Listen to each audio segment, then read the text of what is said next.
Hello, everyone. Good morning. Good morning.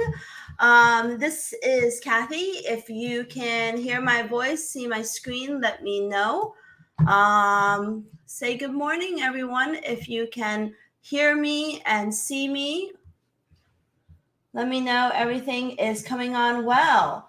Our friends in the BK chat channel, our friends here on YouTube, let me know that everything is working. Okay, good morning, IR. Good morning, Jeff.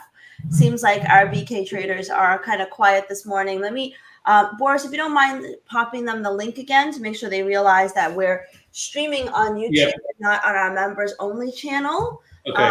Or maybe they're here already. I don't see them. I'll send them a link anyways. I'll send them a link. Okay, who is ready to rock and roll for non-farm payrolls? We can't get you. What does that mean, Kenzie? You can't get me. All right, I want you all, if you can see me and Boris on the screen, say yes. Just so I know that you're not just hearing our voices, that everything is actually coming through okay. Because all of you are so nice. You're saying good morning, hello, but I need to see yes, yes, yes. Okay, wonderful. I am going to share my screen, so please confirm to me that this is working when I do that. Give me 1 second to share my screen, and I want to share my window. Okay. So I should be sharing my my FX book economic calendar. My friends on YouTube, let me know that you can see the calendar. Give me a double yes, thumbs up, or something. I'm giving you a double thumbs up right here. I want to hear from them, Boris. I don't want to hear from you. I hear from you every day. No, I'm viewing you as a viewer as well. So I have you on multiple screens. So. All right, fantastic. That's great. Okay, before we begin, we've got, about 28 minutes before the US non-farm payrolls report. So, right now, just so that we, could really make this session for you guys and really understand what, you guys are really looking for, aside from, hopefully positive trades, is let us know what you're trading. Are you trading Forex, CFDs, gold, or futures? Because this is going to be really important in what we talk about, right? Of course, I'm going to talk about how all of these could potentially move off of the non-farm payrolls report, but it certainly helps me to let me know what you're trading exactly. So Boris is going to pop on a poll for our YouTube, which will let me know and let him know what you're actually trading, and so that we can really focus on that when the opportunities comes. I see a lot of Forex, obviously, my my bread and butter, the dear to my heart. Gold as well. A little bit of futures, ES, but seems like most of you are trading gold as well as Forex. So we will be looking at all those charts before we get to NFPs. Now, I'm so glad that all of you are joining me early this morning. And the reason why this is important is because, what we typically do before the non-farm payrolls reports, we come up with a trading plan. I'm not streaming at, 8:25 and just running right into the data. The best time to plan your trades is when things are quiet. And, for us, the market is zeroed in on non-farm payrolls. So, we know that there's not going to be a huge movement between now and 8:30. So this is the time where, if we're going to be trading news, we should be planning our trades. So a lot of people don't like to trade news. And a lot of just let you know, I just posted the poll, so please feel free to answer. We'd love to see your responses. We'd like to see what you guys are trading. It'd be really, really useful for all of us. Thanks a lot. Yes, fantastic. That, this is very, very helpful for us to know, what you're trading. Okay, so many gurus or trading experts tell you to avoid trading news. And, in some ways, the reason for that is because there's certainly a lot of volatility around news releases. And for most people, it's hard to handicap what the event will come out as. And there are releases like non-farm payrolls where my hard set rule is to only trade reactively. But today we also have the Canadian jobs report, and if not for the U.S. labor market numbers, there's probably a very good chance that we would have just traded proactively. So there are, basically 3 ways to trade news. The first way to trade news is proactively, which means to get into the trade before the number is released. And we do that a lot at BK, but not for the headline numbers. We do that for, maybe Eurozone inflation data, or, Eurozone PMIs, or UK inflation. Well, we don't trade pound, but like Australian inflation data, or CAD jobs report. There's a lot of times that we trade. There's a lot of times that we trade proactively. And, if you join me for the Monday Market Buzz, I talk about kind of, our game plan for the week. And oftentimes I talk about how we will put on a trade in a certain direction at the beginning of the week, and then just close it before we get into the actual release. So, that's the first way to trade news. The second way to trade news is instantly reactively, which we will be doing today in Forex. That means that when the jobs report comes out, we're going to be looking at the US jobs report, we're going to be looking at the Canadian jobs report, and we're going to be taking trades right off of that pretty quickly.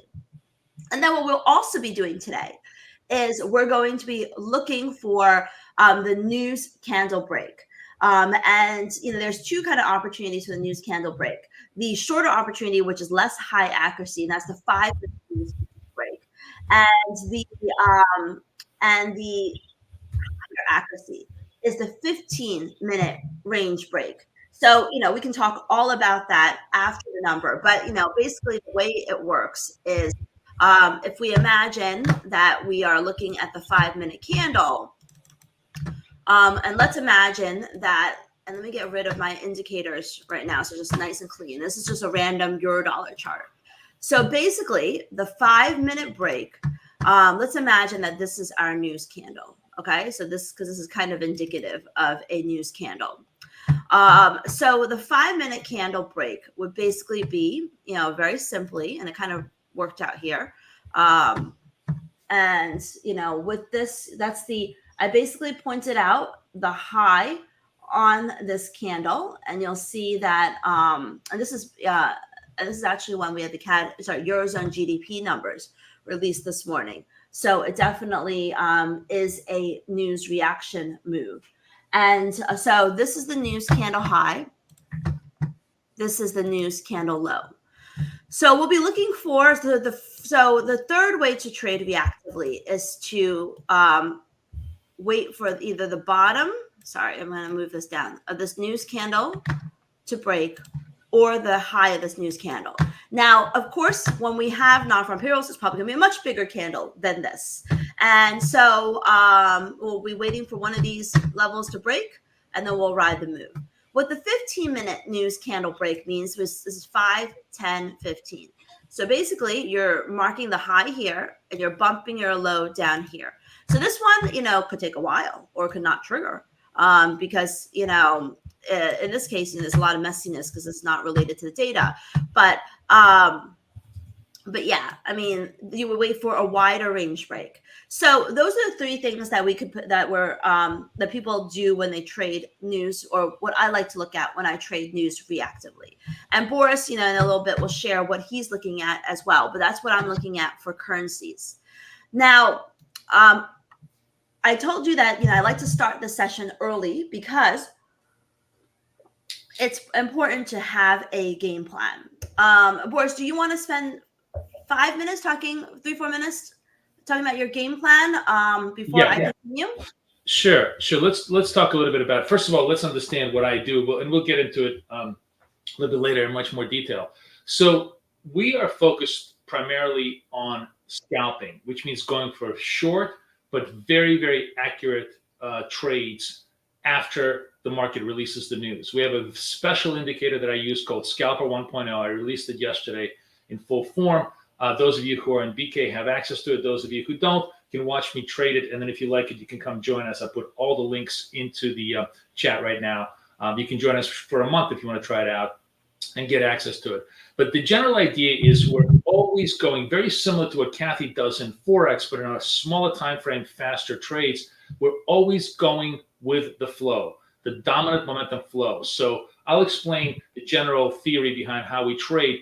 The indicator can actually go with the flow in three different ways. It can go momentum trade, retrace trade, and it can even do a turn trade if you wanted to. And I'll show you all three different ways. But we primarily focus on just one thing, which is momentum, and we trade Nasdaq and the S&P. But today we're also going to look at gold, because I think gold is going to be possibly a very interesting asset if the data surprises outside of where the market expects it to go.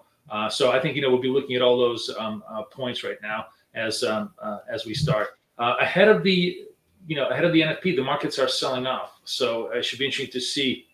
This could be one of those kind of situations where even if the data prints, let's say, weak, and the market feels that the Fed is going to cut 50 basis points, it may actually sell off on growth decline worries, which I think is the bigger issue now in the market. So we can talk a little bit about more of that as Kathy gets into all her trades. Go ahead. What does scalping mean in your book, Boris? How many pips? How many points? So there's really sort of like three ways to trade, right?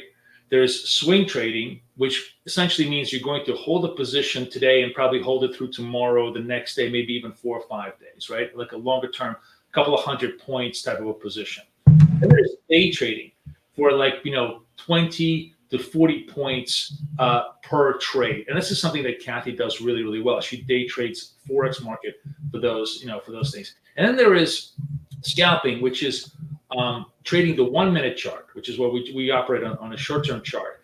And we're only looking for 5 points in Nasdaq, 1 point in the S&P, 10 points in the Dow if we trade the Dow, or $1, 10 points in gold as our targets. But what we're doing is we're doing this maybe 5, maybe 10, sometimes even 15 times a day, and it really adds up. As all of those small trades add up, you'll see. I'll show you guys a little bit later all of the prop tests that I just passed myself, and all the prop tests that everybody in my room has passed, because this approach is a very, very effective approach, especially for trading prop, which is something that we like to do, where basically we don't have to put up any money. We get to trade, and if we get funded, we get funded for huge amounts of money. One of the things, by the way, I put in there, those of you who are watching us, make sure right now, this instant, Apex is giving off 80% off off all of their accounts, but more importantly, their $250,000 account is only $50. I have 2 of them. I'm going to trade them live with you today. It's the best deal in the world. Imagine, if we get funded on $250,000 funding for just $50 entry fee. So absolutely take care of that business right now. Lock down those accounts before they give away, before they stop discounting them. And that's what we focus on, because prop trading requires you to have really, really tight risk control. And this is the best risk control strategy out there for that. Okay. So now that you got a little sense of what we're looking for and what we're trading, let's talk about expectations, because expectations play a very big role in how we will trade. And that's why you are looking at my economic calendar. Normally it would be the daily FX calendar, but if you don't know already, IG kind of completely shut that down, which is very sad, because they had the best calendar out there. But this will suffice for today. So, there's 2 main events today. It's the Canadian jobs report and the US jobs report. And because we have both, it kind of creates opportunity and maybe exaggerated moves in the Canadian dollar or the US dollar. So we are going to be watching both.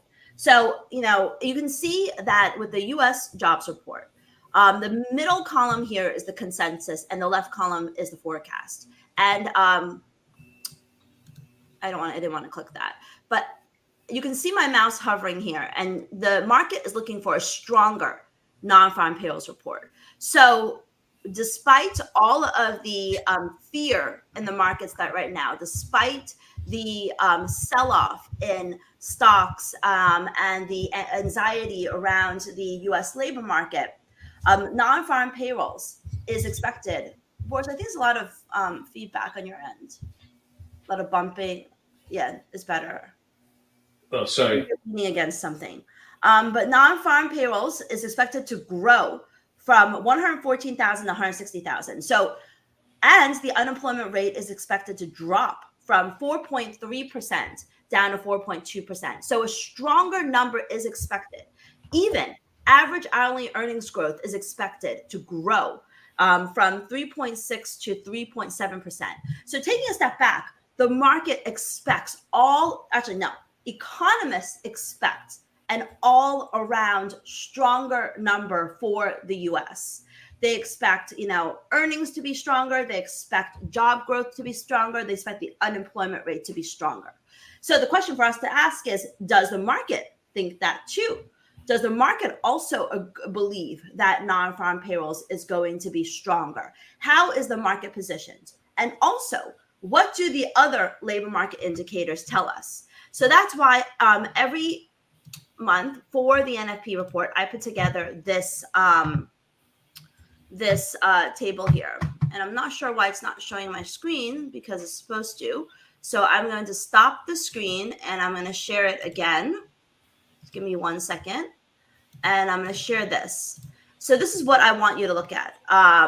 It's a little squished, so I'm going to move it down. All right. Okay, I'm not sure why it's not showing the top here because I'm supposed to be sharing my window. But anyway, it doesn't matter. So basically, what we're looking at is the one that's missing on top is it's supposed to say ISM services. You know what? I'm going to take, ISM services jobs index fell to 50.2. What you do see here, it says ADP is the weakest since January 2021. Actually, I think it's better if I just show you this on X because then you can see everything there. Okay, let me share this again. All right. Sometimes StreamYard doesn't always cooperate as much as I would like. So let me just share this one more time.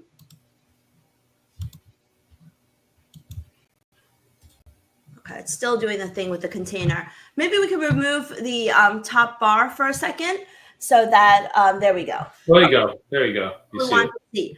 ISM Services Jobs Index falls to 50.2. So that means that the service sector, which is where most of the U.S. jobs are, actually is reporting weaker job growth. ADP, private sector payroll, ADP, reported its weakest job growth since January of 2021. That's obviously a very long time ago. JOLTS, which measures the amount of job openings, reported the weakest amount of job openings since January of 2021. And then the University of Michigan Consumer Sentiment Index reported the weakest confidence since November 2023. Unit labor cost, which is basically wages, was the lowest since the third quarter. There was some good news, though. 4-week average jobless claims, which everyone watches very closely, was the lowest since June. So what this tells us is that companies are, and what all of this tells us, is that claims measures how much companies are firing and how many people are filing unemployment benefits. And this is telling us that fewer people are filing for unemployment benefits. But at the same time, it also tells us that the firms are not really hiring that much. Challenger job cuts ease. So that means that this confirms that there are fewer job cuts. The Conference Board reported stronger consumer confidence, and I think that's doubled up here. But that improved, and continuing claims are lower. So taking a step back, what is this telling us? It's telling us that number one, yes, fewer Americans are filing for jobless benefits. So fewer of them are either getting fired or their employment benefits have expired. But at the same time, the other numbers tell us that the large part of the economy, most people are finding a really hard time finding jobs or getting jobs. There are fewer job openings and there are fewer private companies adding to payrolls. So this tells you that, it's not necessarily going to be as good of a report as, for example, the market may be hoping for, because you can see, if I'm sharing back my window here, that the market is looking for a stronger number, 160,000 against 114,000. But it may not be so good. Maybe it's 140,000. Maybe it's 150,000. That would still be stronger than the previous month, but still not as good. Also, it's important to realize, why is the market looking for stronger? Not the market. I keep saying the market. It's really, why are economists looking for a stronger number? Economists are looking for a stronger number because there was a lot of jobs lost last month due to the storms, the hurricanes in the US. And so those jobs are expected to come back in August. And so that is why they think a stronger number is expected, not because the US economy is booming, but because the storms shut down a lot of jobs. And, that also means that maybe the previous number could be revised higher. So when we trade non-farm payrolls, the reason why we trade it reactively is because there could be revisions. The headline number could be different from the forecast. The unemployment rate could move in a completely opposite direction, and earnings could be completely different. Like, for example, we could have non-farm payrolls growth increase, but the unemployment rate stay steady and average hourly earnings growth stay steady. Or average hourly earnings growth increase, unemployment rate improve, non-farm payrolls we miss expectations. That's why there's so many subcomponents, and the reason all of this makes trading non-farm payrolls best reactively after the number is released. But of course, non-farm payrolls is not the only thing being released this morning. We also have the Canadian jobs report, and the Canadian jobs report shows that we have Canada, the middle number is the consensus, and the market is looking for a weaker Canada jobs report. If you remember, the Bank of Canada cut interest rates this week, said more is to come. So the market is looking for a weaker CAD jobs report, but that's not really what matters. And this is why I did not show you the Forex factory calendar that I showed you on Monday, for those of you that join our Monday market outlook every week, where we lay out the game plan. Because the Forex factory calendar didn't break it down between full-time and part-time employment. So actually, employment growth is expected to improve. I stand corrected. Expected to improve to 25,000 in Canada. But full-time jobs are expected to drop 20,000. And part-time jobs is where all the jobs is at. That is not good. People want to see an increase in full-time jobs. They don't really care as much about part-time jobs. So if this increases, and this is like minus 20, minus 30, minus 40, it's going to be negative CAD. If the full-time jobs actually increases, that's like plus 20. And the overall change is plus 25. That's going to be very positive CAD. So there's like the US jobs report, the CAD jobs report, there's a lot of subcomponents that we have to react reactively. So what is our game plan? I invited you all early so that we can talk about our game plan. Now, before we get into that, Boris, if you don't mind putting up the new poll, where we want to know how many of you are trading prop and how many of you are trading your broker accounts, or both. Hey, do you hear me? Broker or both? Yes. Yeah. Okay, yeah, just before I put up the new poll, let me just tell you the results of the recent poll, which is really, really interesting. I'm kind of surprised. Fully 70% of you trade Forex and gold and CFDs. Only 15% of you trade futures exclusively, and 15% of you trade both. So basically, it kind of breaks down to 70-30 as far as trading goes. It's kind of, that's interesting to know.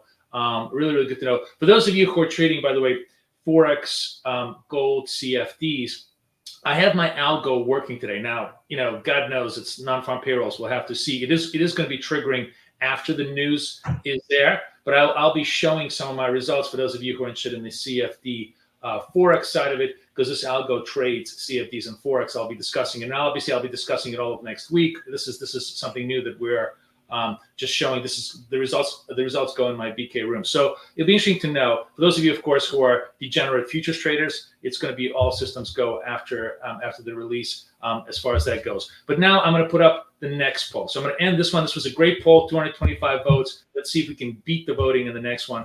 I'm going to end it. I'm going to ask you guys the next question that Kathy wanted to post up. Yeah. So prop, broker, or both. All right. So game plan. When we think about our game plan for trading today and what pairs we'll pick, first thing we have to look at is what is the market doing? How's the market feeling? So we know from my right-hand corner, my watch list, stock futures are down, quite a bit. They're down, 163 points on the Dow, about 120 points, 0.5% on all of the instruments. So we know there's a bit of a risk-off mood in the markets. So the market is, already positioned for, I think, both scenarios, mostly for a weaker report, or even it's telling us two things. The market's either bracing for a weaker report, or if we get a stronger report, they're going to diminish the stronger report. They're not going to look at it as, wow, the labor market is doing so well, the stock market should rally. They're going to look at it as, okay, the labor market is doing better than anticipated. That means that Fed is going to cut interest rates by only 25 and not 50 basis points. And so, which maybe they think the market needs. And so we should sell stocks. So the market is leaning towards either a weak number or downplaying a strong one from a stock market perspective. That's what the equity market move is telling us. What about yields? Yields is telling us that the market is, treasury yields are down 0.72% on a 10-year basis. So it's telling us that treasury yields are also positioning for a weaker number, or thinking that if it's strong, it's misleading because it's only the storm impact. What is gold telling us? Gold is doing nothing. Gold is flat. So quite honestly, gold is telling us nothing. Although gold is sitting at record highs. So in some ways, it is telling us that, so it is, Boris, the questions of the polls is wrong. What if they don't trade prop?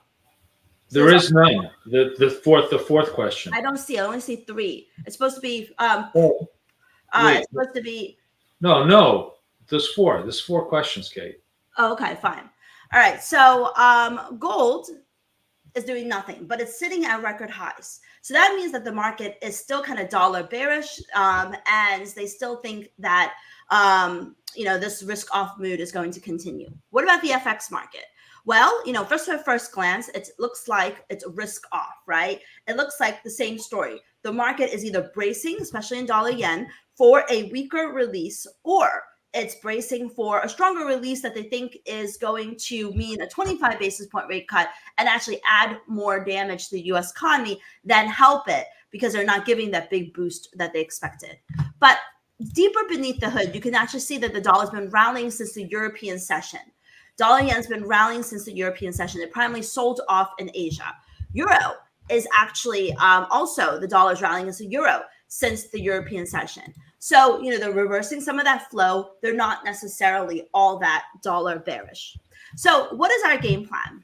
If we get a weaker number, what we're going to be looking at is, of course, the two currencies in play are going to be the euro dollar and dollar yen. And you can see, this is my ZIP chart, and we can talk about ZIP later, but euro dollar is in the ZIP buy zone because it's above the indicator line and it's the background's green.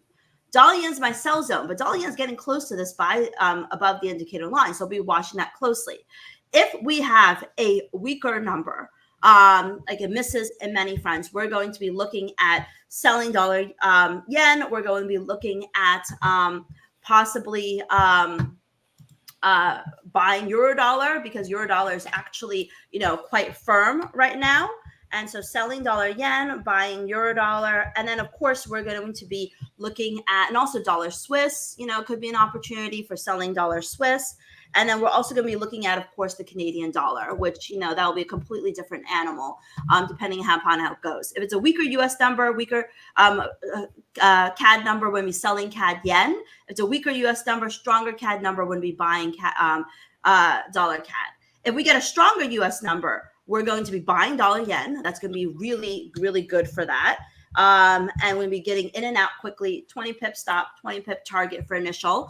And remember what I just said, 20 pip stop, 20 pip target. It'll be a good dollar number. We'll be looking at buying dollar yen, and then we'll be looking at selling Aussie because that is going into the sell zone.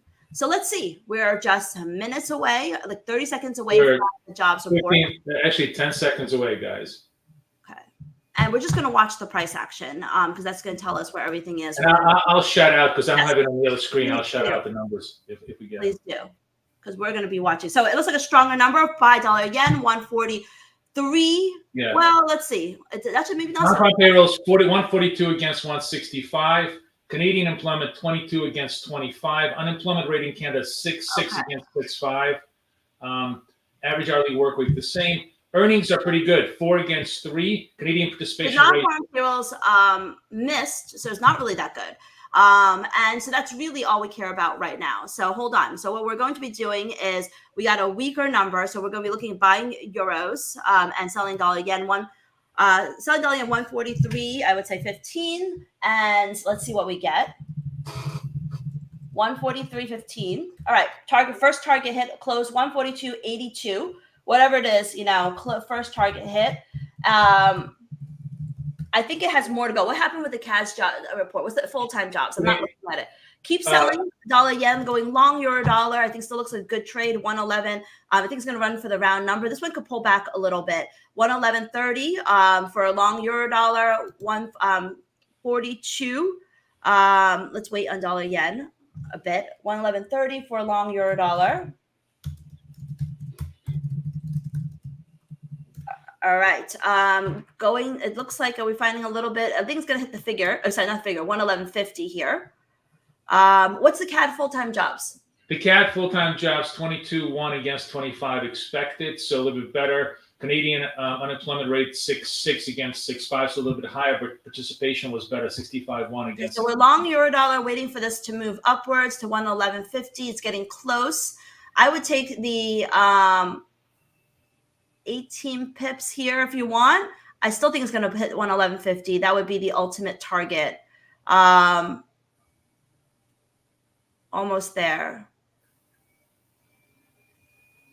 There we go. 111.50 and euro dollar closed at 111.50 for the 20 pips.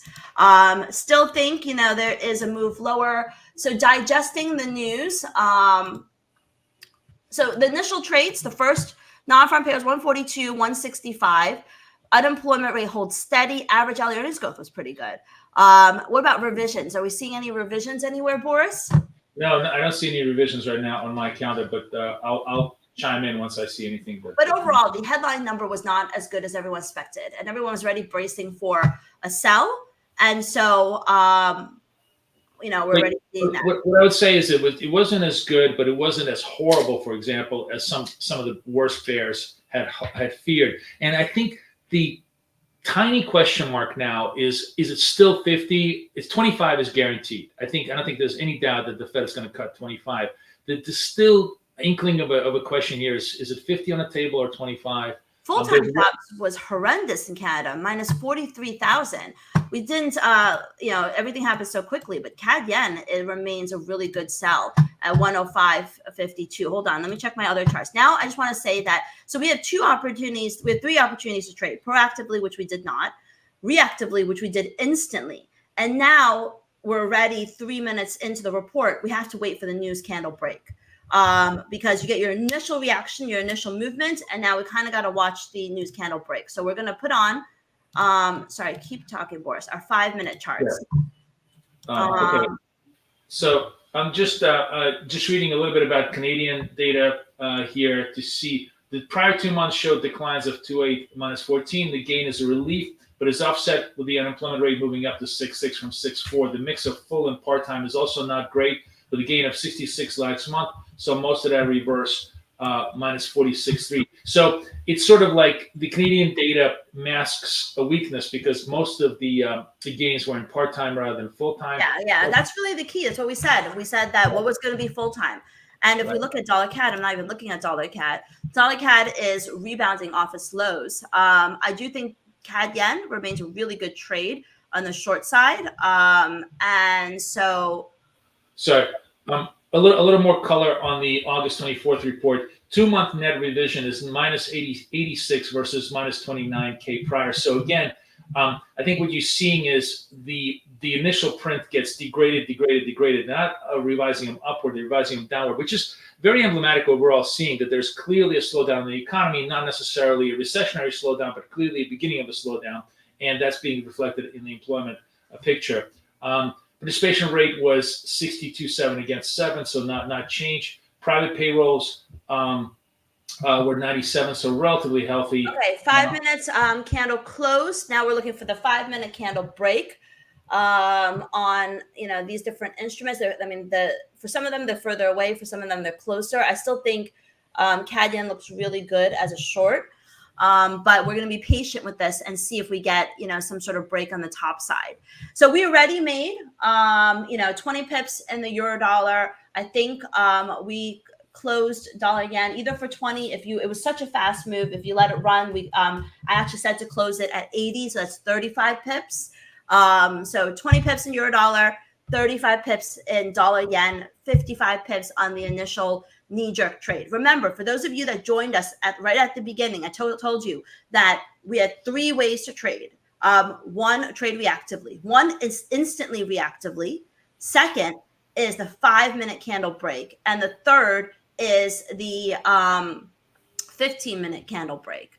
So we already did the first one. Now we're going to wait for the second one and see if we get a little opportunity. Although I would say with CAD yen, if you look at my left-hand corner, if it retraces to the moving averages, that could be a good opportunity too.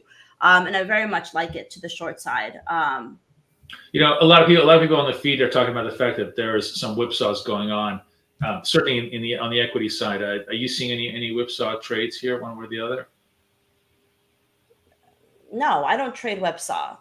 No. I'm not saying you trade. I'm saying, do you see anything on the charts that things whipsaw around a little bit? It looks like I saw that. Looks like the market is trying to find direction, I think, and it's down. Euro dollar lower right hand corner is kind of finding the most direction, right? Because if you look at the yen pairs, they're kind of just consolidating.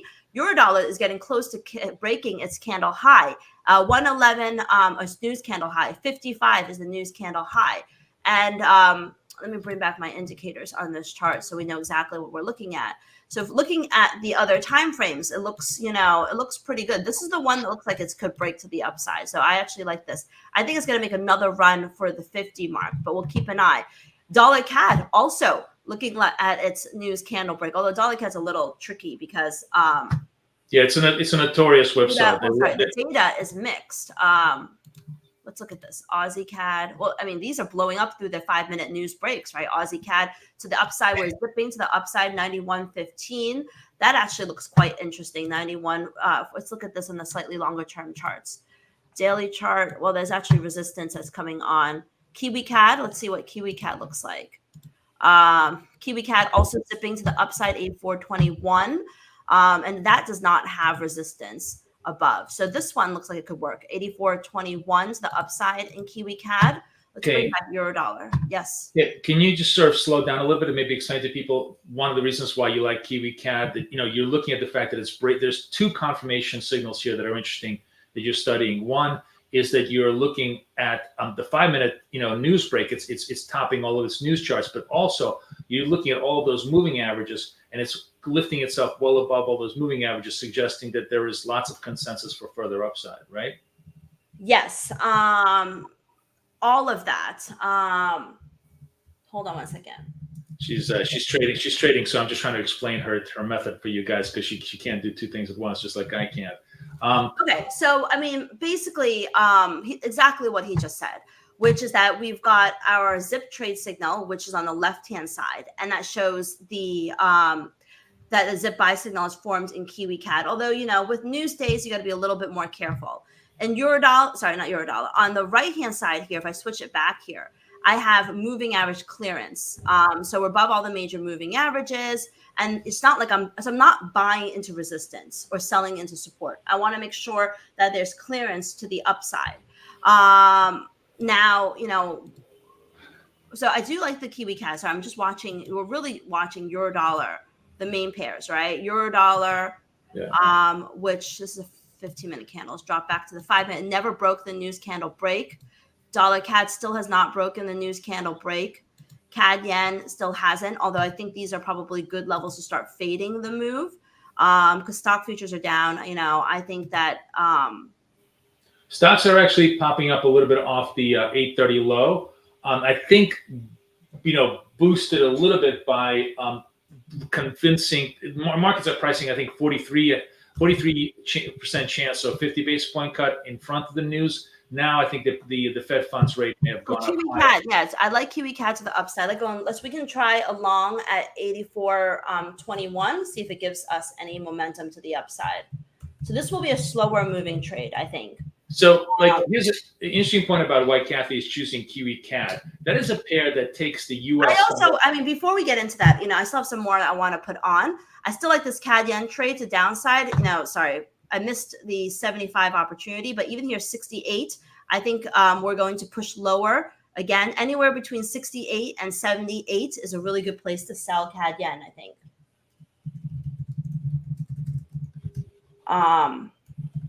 So Kiwi CAD we're looking at, and CAD yen, those are the primary trades. So CAD yen plus 10, I'm taking off plus 10 off the table in CAD yen. So we're grabbing another 10 pips here. Kiwi CAD is a very, very slow mover. May not even give us much at all. The yen pairs are really very much the ones that are moving.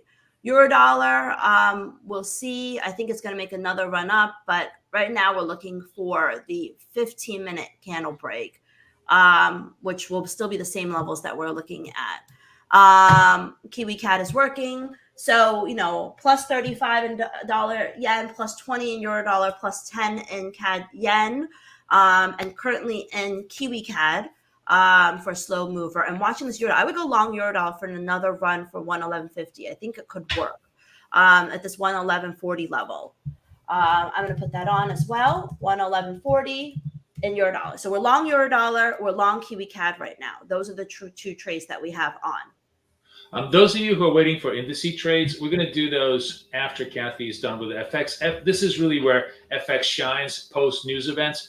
Remember, indices don't start pit trading until 9:30, so we got plenty of time, and I think all the action is going to happen. What about gold? Anything you're seeing in gold?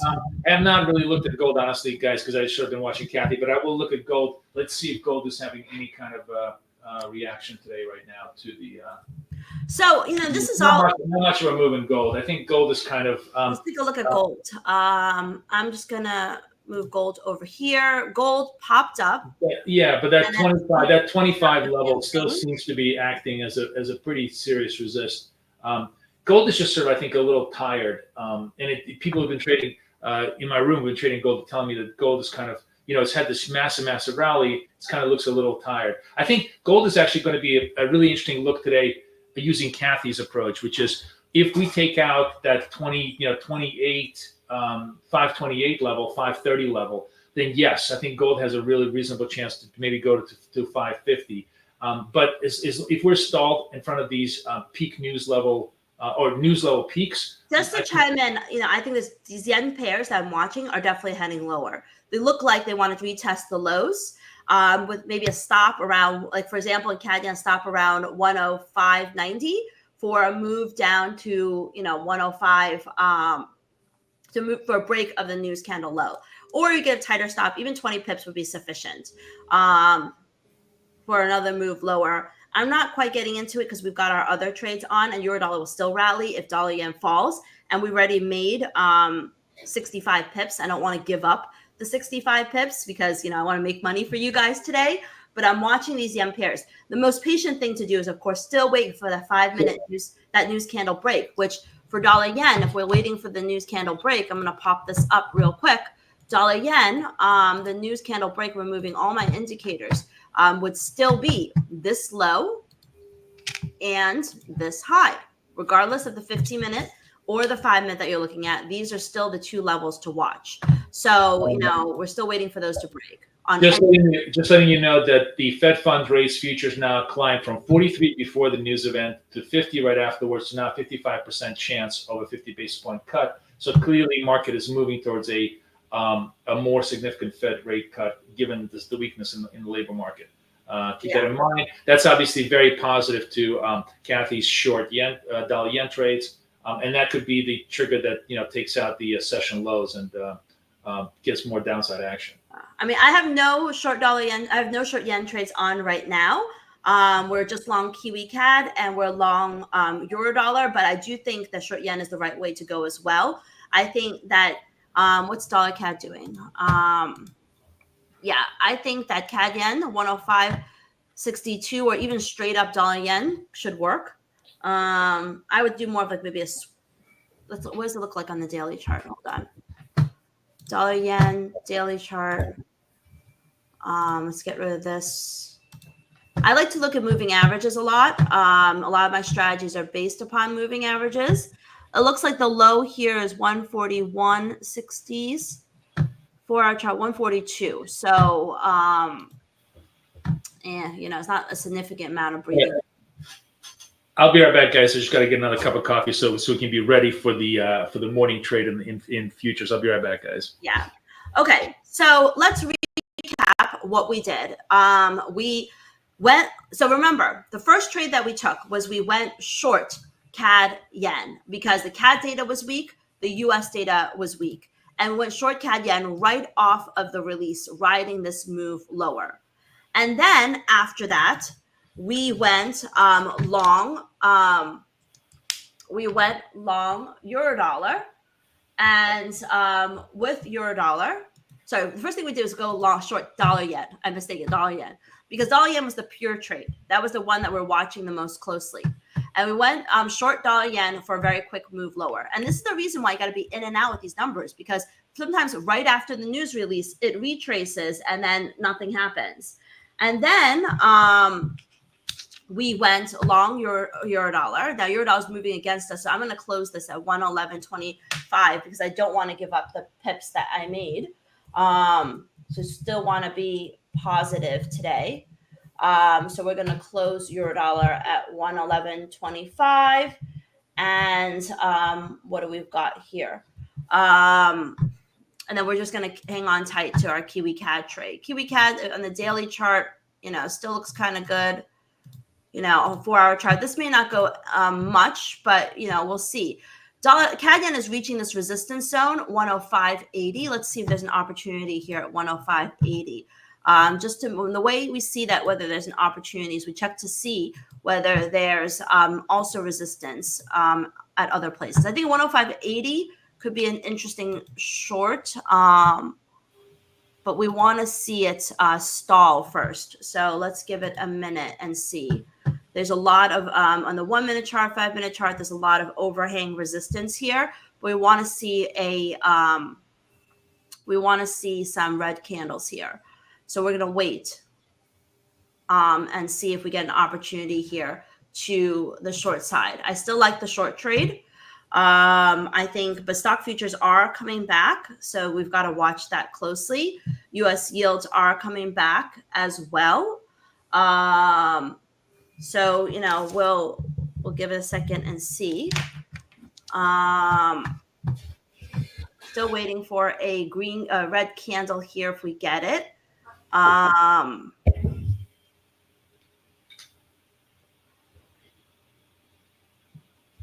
It's almost time for you to shine, Boris. I hope you're prepared. Yeah. No, I'm ready.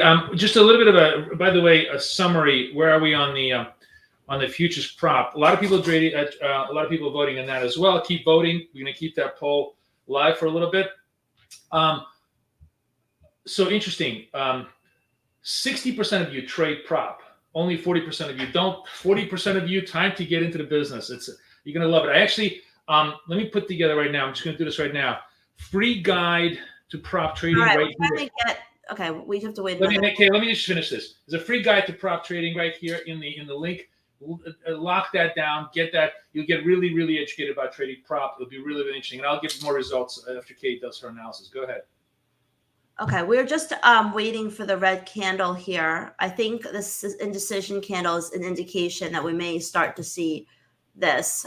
So we're going to wait a second, see if we actually get it. But I think 105.84 could be a quick probative short in CAD yen. But we're going to try to be patient with this. I mean, so far, the main thing is we have not gotten our news candle breaks at all in anything, which, has happened. Sometimes it's really significant and it continues, but I think it's definitely showing resistance here. Let's see if we finally get some sort of weakness. I think 105. See if we get another red. Still not printing us those red candles. So we're going to keep watching this one. Even in dollar yen, I think, I don't even get a little bit of a red candle here. What's going on in CADI? I think 105.85 definitely shows that there's congestion around this zone here. Euro dollar, nothing really going on here. So we did get the red candle in CAD yen. We finally printed it. And so what I'm going to be looking for is I'm going to be looking for the red candle break to the downside or a clearance of these moving averages, 106 and the ultra short-term charts. So we're getting close to another potential trading opportunity in CAD yen, either a break of this low or a break above this high. So we're getting close. Maybe. Excuse me. Keep torturing us for a bit. Oh, sorry. I got excited reading the headlines. Fed's Williams now appropriate to lower Fed funds rate. So lots of consensus here. So I think it's now going to burst 105. So I think it's going to burst up to this region here, 105.95. Let's see if it gets to 106.06 or so. We'll see. So how's our Kiwi CAD trade doing? Kiwi CAD is doing nothing. It's still in positive territory. Eurodollar's kind of come back a little bit. It's come back a little bit, but not really doing much either. I think we're going to sit steady with our Euro CAD trade. So CAD yen. So we put that CAD yen trade on. What's going on in CAD yen? So we're looking at the CAD yen trade. We did the 1 minute chart. We had broken above this. Let's see if we get up to 105.96, 106.96. Maybe we won't. We'll see.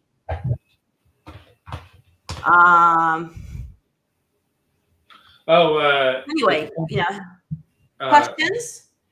Mama Ho is saying, why are you trading?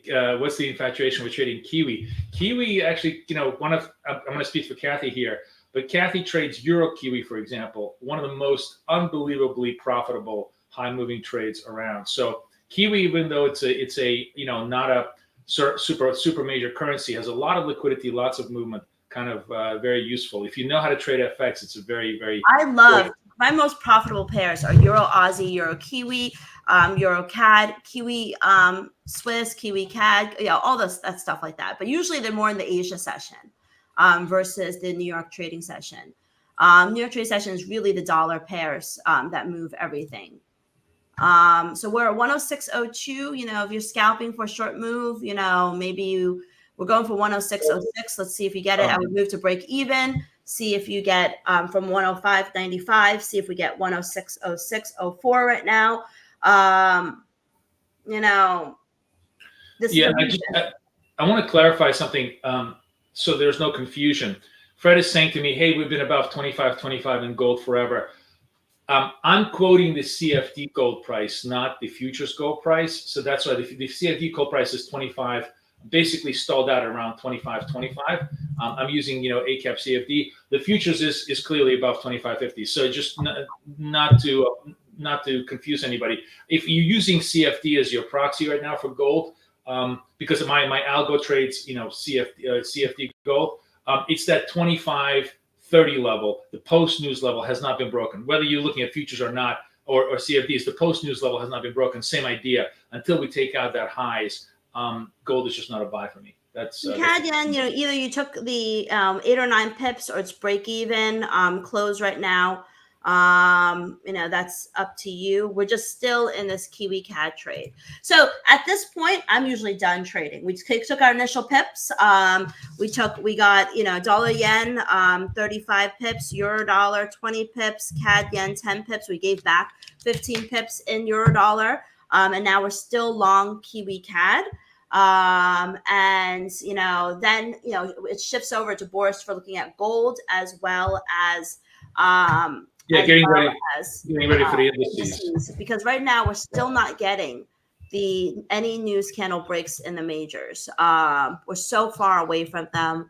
it doesn't look like it's going to happen. It may not even happen today, but sometimes, you know, Fridays can be big days, so we'll have to see. But so far, we're not getting the 15-minute or the 5-minute news candle break at all. And that's kind of, you know, if you're able to watch a couple currencies, you know, we are getting we did get news candle breaks in the crosses, like Aussie CAD had a news candle break. I bet you, yeah, these had news candle breaks, really nice news candle breaks in Aussie Swiss. Kiwi Swiss, you know, we're doing all the other things that we're doing, but that also had a news candle break. So, you know, this Kiwi Swiss looks really good to the upside. 52.65. I think that looks really good to the upside from many time frames, actually. I was going to ask you about Swiss because my other algo just started popping off Swiss trades, so it must be. What's Swiss. your algo saying? Why don't you show them? It's not ready for publication. It's just internal for me.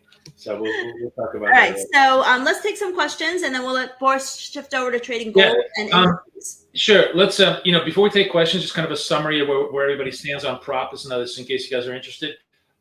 So 60% of you guys listening to us trading prop, good to know. Really great to know. We're obviously very involved in prop. I trade prop every single day, and I show you how I do it live.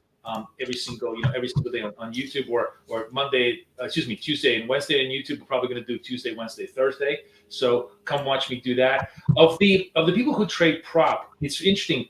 35% of you trade CFDs, and about 25% of you trade both futures and CFDs. So, you know, it makes a lot of sense. Obviously, we're focused a lot more on futures, but we'll be, you know. So just, you know, sorry, for our BK members, I actually gone short dollar yen at 143. It hit this moving average resistance on the 5-minute chart.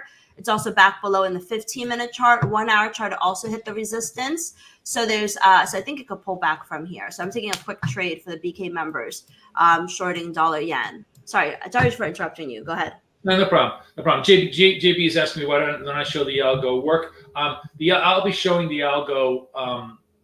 I have a couple of algos working. The one that is ready for publication and ready for prime time is, we call it ODP. As a matter of fact, next week, if you guys are interested, I'll obviously be announcing this. I'm going to do a free webinar for everybody. Plus 10 in dollar yen, and we're going to take that off here. I still think it has more room to go. But okay, why did I do this? You know, I did this because moving averages matter. Look at this. On the 4-hour chart, it stopped right. This is right where the 20 SMA is, like right underneath it. Can you make it just a little bit bigger, Kate? Can you just get a little bit? Yeah, that's good. That's good, so they can see it. Okay. So we had drawn these lines before. I don't even remember when we drawn these lines, but we drawn these lines before. It was showing me. This is from the. It was showing me. Sorry, it was the 15-minute chart. We stopped right at the 200 SMA. Yeah, exactly there. So let me remove this. So we had stopped right over here. And it's not a coincidence. We stopped right over here, started to flash the red candles on the shorter term charts, the 5-minute chart and the 1-minute chart. And so that's when I decided that, you know, with dollar yen, sorry, I know I'm flipping back and forth, but this is, you know, we take everything in consideration. Dollar yen still in the zip sell zone. I thought that the rejection of the 200 SMA in the 15-minute chart would give us a short-term pullback opportunity. It's not to say that the previous move of this pop-up is over. It's just that it was a nice pullback 10-pip opportunity. All right. I promise you I won't interrupt Boris again. I'm used to this my whole life. It's fine. No problem. It's really interesting. What she's showing you is really important stuff, because you're kind of seeing the core essence of how she trades. So you get into her mind. I think it's really important. You know, the reason we love to do these lives is to kind of show you our process. You learn the process, you can trade yourself. That's really the most important part. It's not whether, you know, buy here, sell here. That always works. It's great to know that she did 60 points, but it's much more important that if you can absorb her process, you can then trade yourself. And same with me. I'm always teaching my process, because that's how people pass the props. That's how people get funded. That's how everything, you know, goes well. So of my mind, I actually did a whole episode on Charles Schwab's new show called Mind of a Trader, where they went inside my mind. It's over now. I'm gonna see if I can pull up that link and I'll put it into the chat right now. Pull up the clip link, but on Monday they're going to release the full episode to watch online. So I'll share that on Monday. Make sure you come on my Twitter feed and watch the whole episode of Inside the Mind of a Trader by Charles Schwab, because it basically, they did a brain scan on me. Hold on, it's called the Schwab Network. Yeah, I think I just put the link in the little under the shows, Inside the Mind of a Trader, and this is the clip that you can watch here. And they actually did a brain scan of me, and the neurologist talks about my brain scan on the show. And you didn't tell me what they said. What did they say? I have to watch the episode, Boris. I mean, they said so much. I can't summarize 30 minutes in 3 minutes. So it's really, there's a lot that I shared that, what's the most interesting, I think, that about the interview and about my brain scans was that when I was doing the trading task and it was asking me to make trading choices, I had less brain activity than when they were asking me to think about a moral choice. And I think that the reason for that, and I talk about it on the show, is because my process has become so ingrained and robotic in my own brain that when I see, certain trade setups come up, I just take them. And because I know exactly what I'm looking for, or certain, kind of risk parameters, I just take them. Whereas with some of these choices of, whether a brown cookie is better, a chocolate chip cookie is better than an oatmeal raisin cookie, I had to think a lot more about that because it required, things that I don't really think about on a day-to-day basis. So I thought that was really fascinating. I think that calls for another poll. We absolutely need to do chocolate chip versus oatmeal raisin, because I'm sure I'm going to be in the minority, but I love oatmeal raisin much more than I think you may be in the minority there. I know that's definitely not the case for me. Yeah. So yes, that was something very exciting that's going to air on Monday that I will post the link of. So anyway, back to trading. We've done fantastically well for our day trades. We basically had 5 trades we put on. 4 were winners, 4 out of 5. Those were the odds that I like to look for. Basically, 60 pips in profit off of the day trades, whatever size that you choose to trade. And we had a plan. Once again, we had a plan and we traded a plan. And that's really what we need to do. And look at this. Dollar yen is continuing to pull back. I think that this was the right setup. I think we're going to continue to see a bit more of a dollar yen pullback. I think now that the dust, we're 32 minutes after the number. Now the dust is settling. I think we're going to continue to go. All right, Boris. Now the show is yours. Question. Okay, great. So just when you're saying pull back, do you mean that it's going lower? Yeah. Yeah. I mean, I think that, and that's what happens. Quite. Remember, all markets have this little tap dance. You have a reaction, counter reaction, and then possibly establishment of a more durable trend as the day goes by. Fundamentally, I think, Kay, you would agree with me that looking at the totality of today's fundamental data, there's a really high expectation now that it's a 50 basis point cut. And that is most impactful in dollar yen. That trade is the most sensitive to US rate compressions. Equities can go either way. Maybe the lower rate cut is actually positive for equities because it's a lower cost of capital, so on and so forth. Maybe it's a recession. Nobody really knows. But with dollar yen, it's a really clear delineation that lower U.S. rates going to drive dollar yen lower. So that's why I think it's important to watch that trend, right? Yeah, I think so too. But we have U.S. inflation report on next week, and please come to our Monday market buzz because we're going to lay out the game plan for the week on U.S. inflation and everything that we do. So make sure that you actually come in for that because that's going to be very, very significant. And then I was going to say, we haven't talked about this yet, but I'm almost certain we're going to do this because remember, next week, SEP 18 is like the mother of all volatility trades because 3 things are happening on the 18th as far from the equity side. So I'm really definitely going to trade this on the equity side. we have the Fed rate decision. We have the possible sentencing of President Trump, and we have option expiration. So, do we have conditions for a tornado? I think we might. Certainly going to create very interesting trading conditions. So I want to be there for it on the 18th. And the way that's going to work is everything's probably going to happen after the Fed decision. So we're not going to trade ahead of it. Kathy doesn't even trade FOMC day because she knows it's just a meat grinder beforehand. But afterwards, I think we're going to have some moves. So we're definitely going to be there for it with me live. Just letting you guys know. So a couple of things before, Boris really kicks gear.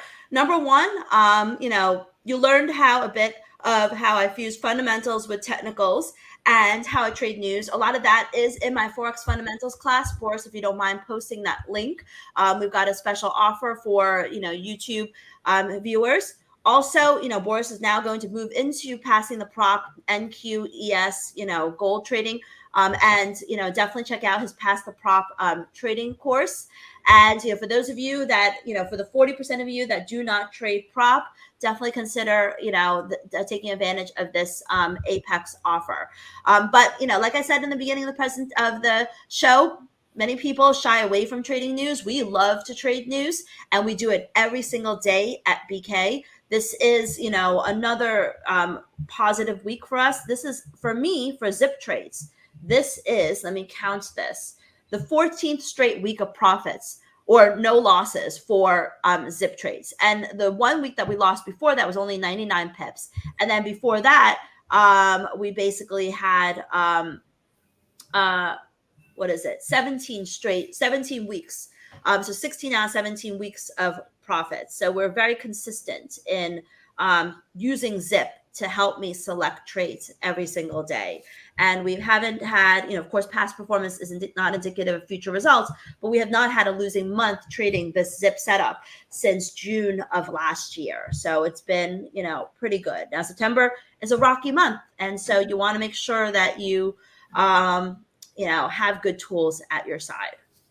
Yeah. And you notice one of the things that Kathy will do, like one of the best things she does, that I'm constantly always amazed at because it's not my strength, is she will just cut the losses. She just, she's brutal at getting out of trade is not working. She'll just get out of it. And she only stays in the winning trades. It's a really great trade, especially if you're trading CFDs FX, where, small movements, taking small losses really, really adds up to big wins later on in terms of your ability to trade.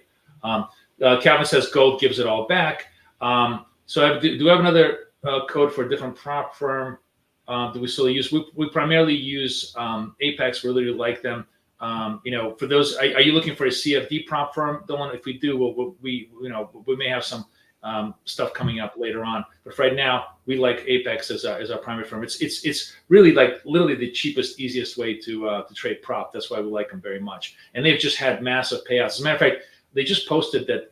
One guy posted something like $1.3 million, $1.2 million payout, just a massive payout. But I know for a fact that in my own room, I just had a trader post a $3,000 payout after being in my past the prop for just a couple of months, doing great. I love the fact to see we're now moving from passing the props to getting paid out on props. That's really where you guys want to be. So I'm hoping you guys can all participate in that. Kate, one thing I forgot, and I'll have that next time. I don't have the link for the fast track course. I will put it up while you're talking. Are there any questions for me? Otherwise, I'm going to let Boris take on the trading from now. Yeah, we're gonna get comfortable. I'm gonna be here with you guys for a while. We markets pit opens on 9:30. We're going to talk a little bit about strategy before the pit opens. Then we'll trade the open. We'll hang out. We'll trade the first hour. We'll see what we can do. So if you got the time, hang out, have fun. Bring in your friends. Bring in everybody here. It's Friday, so I don't have anywhere to go. I'm going to chill with you guys. I'm going to see if we can rock and roll this. Kate did a great job on the FX part of it. So now let's see if we can match it with the equity part. Great. So, Boris, you want to grab the screen? Yeah. Hang on a sec. Let me just get my glasses. Let me go. Hang on a second. Trading with Cam.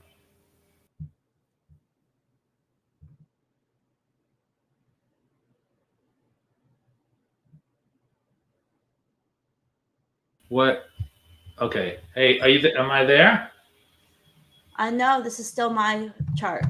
Okay, hold on. So no, I just wanted for some reason it said remove me. So let me see if I want to present. I just added you to wait. Hold on, you've got a very odd. I mean, Okay, no. It's fine. It's fine. It's fine. Now I should be good. Am I good? Yes, you are. Okay. All right. Good.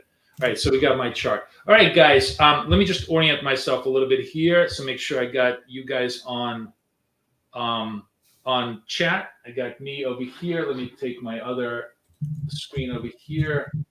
Make sure that I'm seeing everything, seeing both charts, because I have to have like lots of different screens going on. All right, awesome. So we'll move this around. Oh, okay, hang on. Move this around. Okay, my TradeOvate account, my TradingView account. I'm going to go through my scalper with you guys in just 1 second, show you all the stuff. I wanted to show you before I kind of started. You know, you guys, those of you guys who have been with me for the last couple of weeks. Let me make sure that I have this. Let me see if I can show this to you. So, you know, remember I said to you, you know, we're trying to pass all these tests. I've passed since, you know, we've passed 5 tests, and the latest one was just yesterday. I passed another 25,000. So we have like 3 25s, 2 250s in inventory right now. And the game plan for everybody is we're going to try and run, because now we're running these two $250,000 accounts, 41 and 42. This one started at 250 and now at 253. Remember, I left you guys with it. It was around 251. Last time I saw you, I told you I was going to run it, and I ran it. This is the long and the short. So a very, very important part to understand of how I trade just strategically is I love to trade 2 accounts. And I think this is a great strategy, whatever you do. You have your own accounts, you have prop accounts, you have everything else. And specifically, I trade a long-only account and a short-only account. So I segregate my trades by long-only, short-only. This has a lot of advantages. A lot of times, you know, one side of the market is dominant. So your long-only trades are all going to be working. Your short-only trades may not be working. So what happens is when you're trading prop, the game plan here is to get funded and win, right? That's the game plan. The game plan is here to get funded and win. So if you sort of, you know, shovel all the crap trades into one account and all the good trades into the other account naturally by just segregating long and short, you're doing a good job. Secondly, by separating accounts, psychologically, you segregate, you know, a series, like, you know, if let's say you're trying to do a bunch of longs in a downward move, you know, in a downward moving market, or you're trying to short the top, and just get stopped out. It's very, very psychologically debilitating to constantly lose money in one single account and see it to go against you. So if you have one account rising, one account maybe, you know, flat or falling, you feel a lot better, and that keeps you from not going on tilt, which is going on tilt is when you get off your strategy and just start trading randomly, just trying to get it back, right? We all go on tilt. Like, this is not even it's 100% guarantee that everybody goes on tilt. So this is my own method of trying to avoid it. You know, people talk about discipline. People talk about the need to follow your strategy, about having your plan. All of those things are really important. But if you don't have the proper behavior architecture, it doesn't matter. Our behavior is not based upon our thoughts, but on how we construct our actions, right? I'll give you 2 examples of this, and this is not a political conversation. This is just simply an example of it. So, former President Trump was on one of the podcasts, and somebody had asked him, you know, his older brother was a huge alcoholic and had a very, very serious psychological impact on him. And somebody asked him, you know, why does he not do drugs or anything else? And he said it was because he saw his former brother that he decided he would never, ever take a drink in his whole life. And he doesn't. He's never smoked, never drank in his whole life. So what he did is he created a choice architecture right up front that basically allowed him to stay disciplined. because he just simply didn't allow himself the temptation, right? Another good example is there is this great British advertising man named Rory McDonald, and he was talking about how recycling garbage, right? All of us know it's important. By the way, I hate this. I am the prime example of what he's talking about. I hate recycling. I hate all that bullshit. It drives me nuts. But he said something super, super interesting. He said, you with a recycle bin and a regular bin, so having a recycle bin and a regular bin, are going to be a much better environmentalist than Greta Thunberg with just one trash can. And I thought that was so true because, I hated recycling. Then I bought myself at every, in my office in Jersey, my office in New York, recycling bin right next to my to my desk, and you can see it right now. I can't show it to you, but it's right here. It's the same thing. And ever since I did that, I've never had a problem recycling stuff. It's all about creating choice architecture that makes it as easy as possible to win, which is what the game is. The game is all about winning, right? It's not about discipline. It's not about being right. It's not about having the best strategy. It's not about having the best ideas. It's about winning. And you got to make it as amenable to yourself as possible. Now, the third thing that I kind of want to talk about as far as winning is you got to know how you win, right? I'm actually gonna let's do a third poll. This is a great question. Because this will sort of will do us. So we're gonna finish this poll on prop. Everybody's seen this. I'm gonna create a new poll. We're gonna call this. I'm gonna call this. Wait, hold on a second. I gotta stop this. End poll. Okay, end poll. We're gonna do a new poll. So the new poll I'm gonna do is we're gonna ask ourselves, how do you win? And there's just really two questions. I make few large winning trades.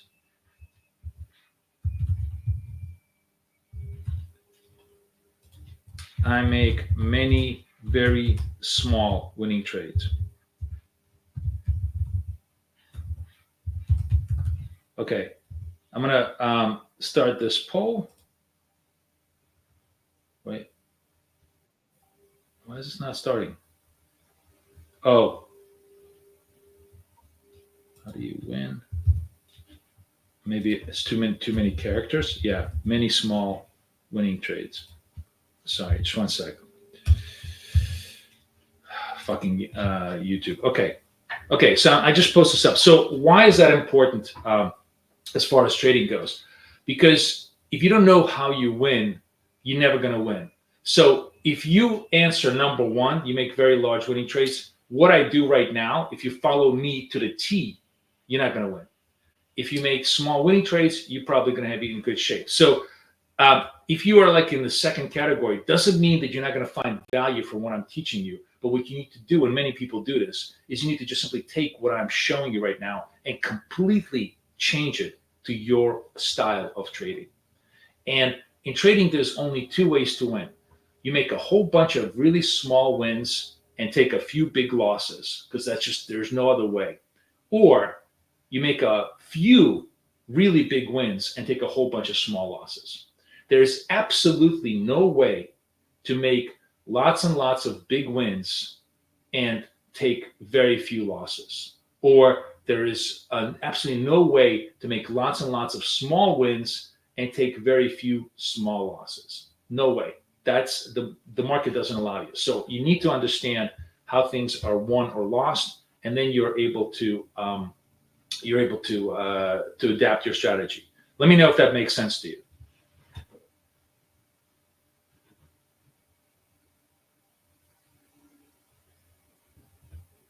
Let me see what everybody's saying here.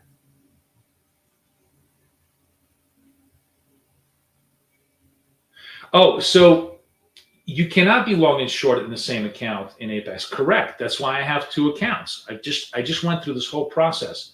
This is the great thing about Apex. Apex is so dirt cheap. You can have 20 accounts, which is what I do. Buy as many accounts as possible. Make one account. I usually make the lower value. The 41 is the long, the 42 is the short. right? That's how I trade. You're absolutely right. You can't be long and short in futures. You got to be on one side. The other reason, by the way, is because sometimes my strategy may change mid-trade, and I could be both. It could be both a long signal and a short signal at the same time because of movement. So I want to be able to take advantage of both. So yes, that's a very, very key issue. Okay, so Lord Matrix says professional work both sides of the market. Everybody says making sense. Okay, all right, cool. All right, so let's take a look at my indicator. We've got 10 minutes before the market opens. I'm going to show you a bunch of different ways this indicator can work. And by the way, if you want the indicator, I'm just putting I'm going to put the link in here. You can have just you can do a 1 month offer, big discount, and you get the access to the indicator once you do it. So there's 3 ways you can trade trend. First of all, this blue line is the 8-period simple moving average. It's a 1 minute chart. That's all I trade. 1 minute chart, 8-period simple moving average, right? Why? Why not? It's as good as any to capture trend. Everything above the 8-period moving average is an uptrend. Everything below is usually a downtrend. If we're oscillating around it without any kind of movement, it's chop. It's just clearly chop, right? There's nothing shows you clearly chop. If you haven't moved 10 points away from the moving average, you're just in chop, right? So it's a great instrument to tell you all you need to do if things are going up or things are going down or things are choppy as hell. So within that indicator, there's 3 ways that we can trade the market.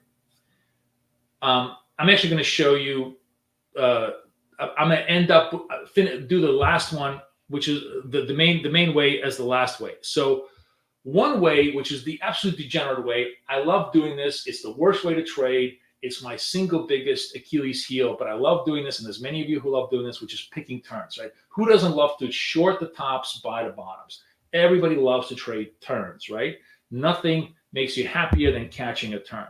So if you wanted to go into a turn mode, you simply say, show me the turn signals, right? And it will show you both the long and the short turn signals, right? Now, obviously, this is actually showing you turn signals in a chop environment really works kind of very, very well. So all of my trades have a ridiculously high or ridiculously bad risk-reward ratio. I'm trading Nasdaq with a 5-point target and a 20-point stop. For me, you don't have to do this. Plenty of people who take these signals trade it sometimes with a 20-point target, 20-point stop, or 40-point target, 40-point stop for longer stuff. You can change the risk-reward ratios to anything that suits your personality. The reason why I do it is because I operate best when I record 10, 20, 30 out of 32 winning trades, right? So my goal is to, when I do these short targets, I want to be winning, 8 out of 10, 9 out of 10 trades, small trades, boom, boom, boom, boom, boom, and run my P&L up. That's how I operate best within my personality. Absolutely does not have to be yours, okay? So when we're trading the turn trade algorithm, the turn trade algorithm, let me show it to you here on the big side. It's actually, let me just, I'm going to show you the short side and the long side is kind of the exact flip side of this. Let me see if I can get the rectangle. Okay, rectangle.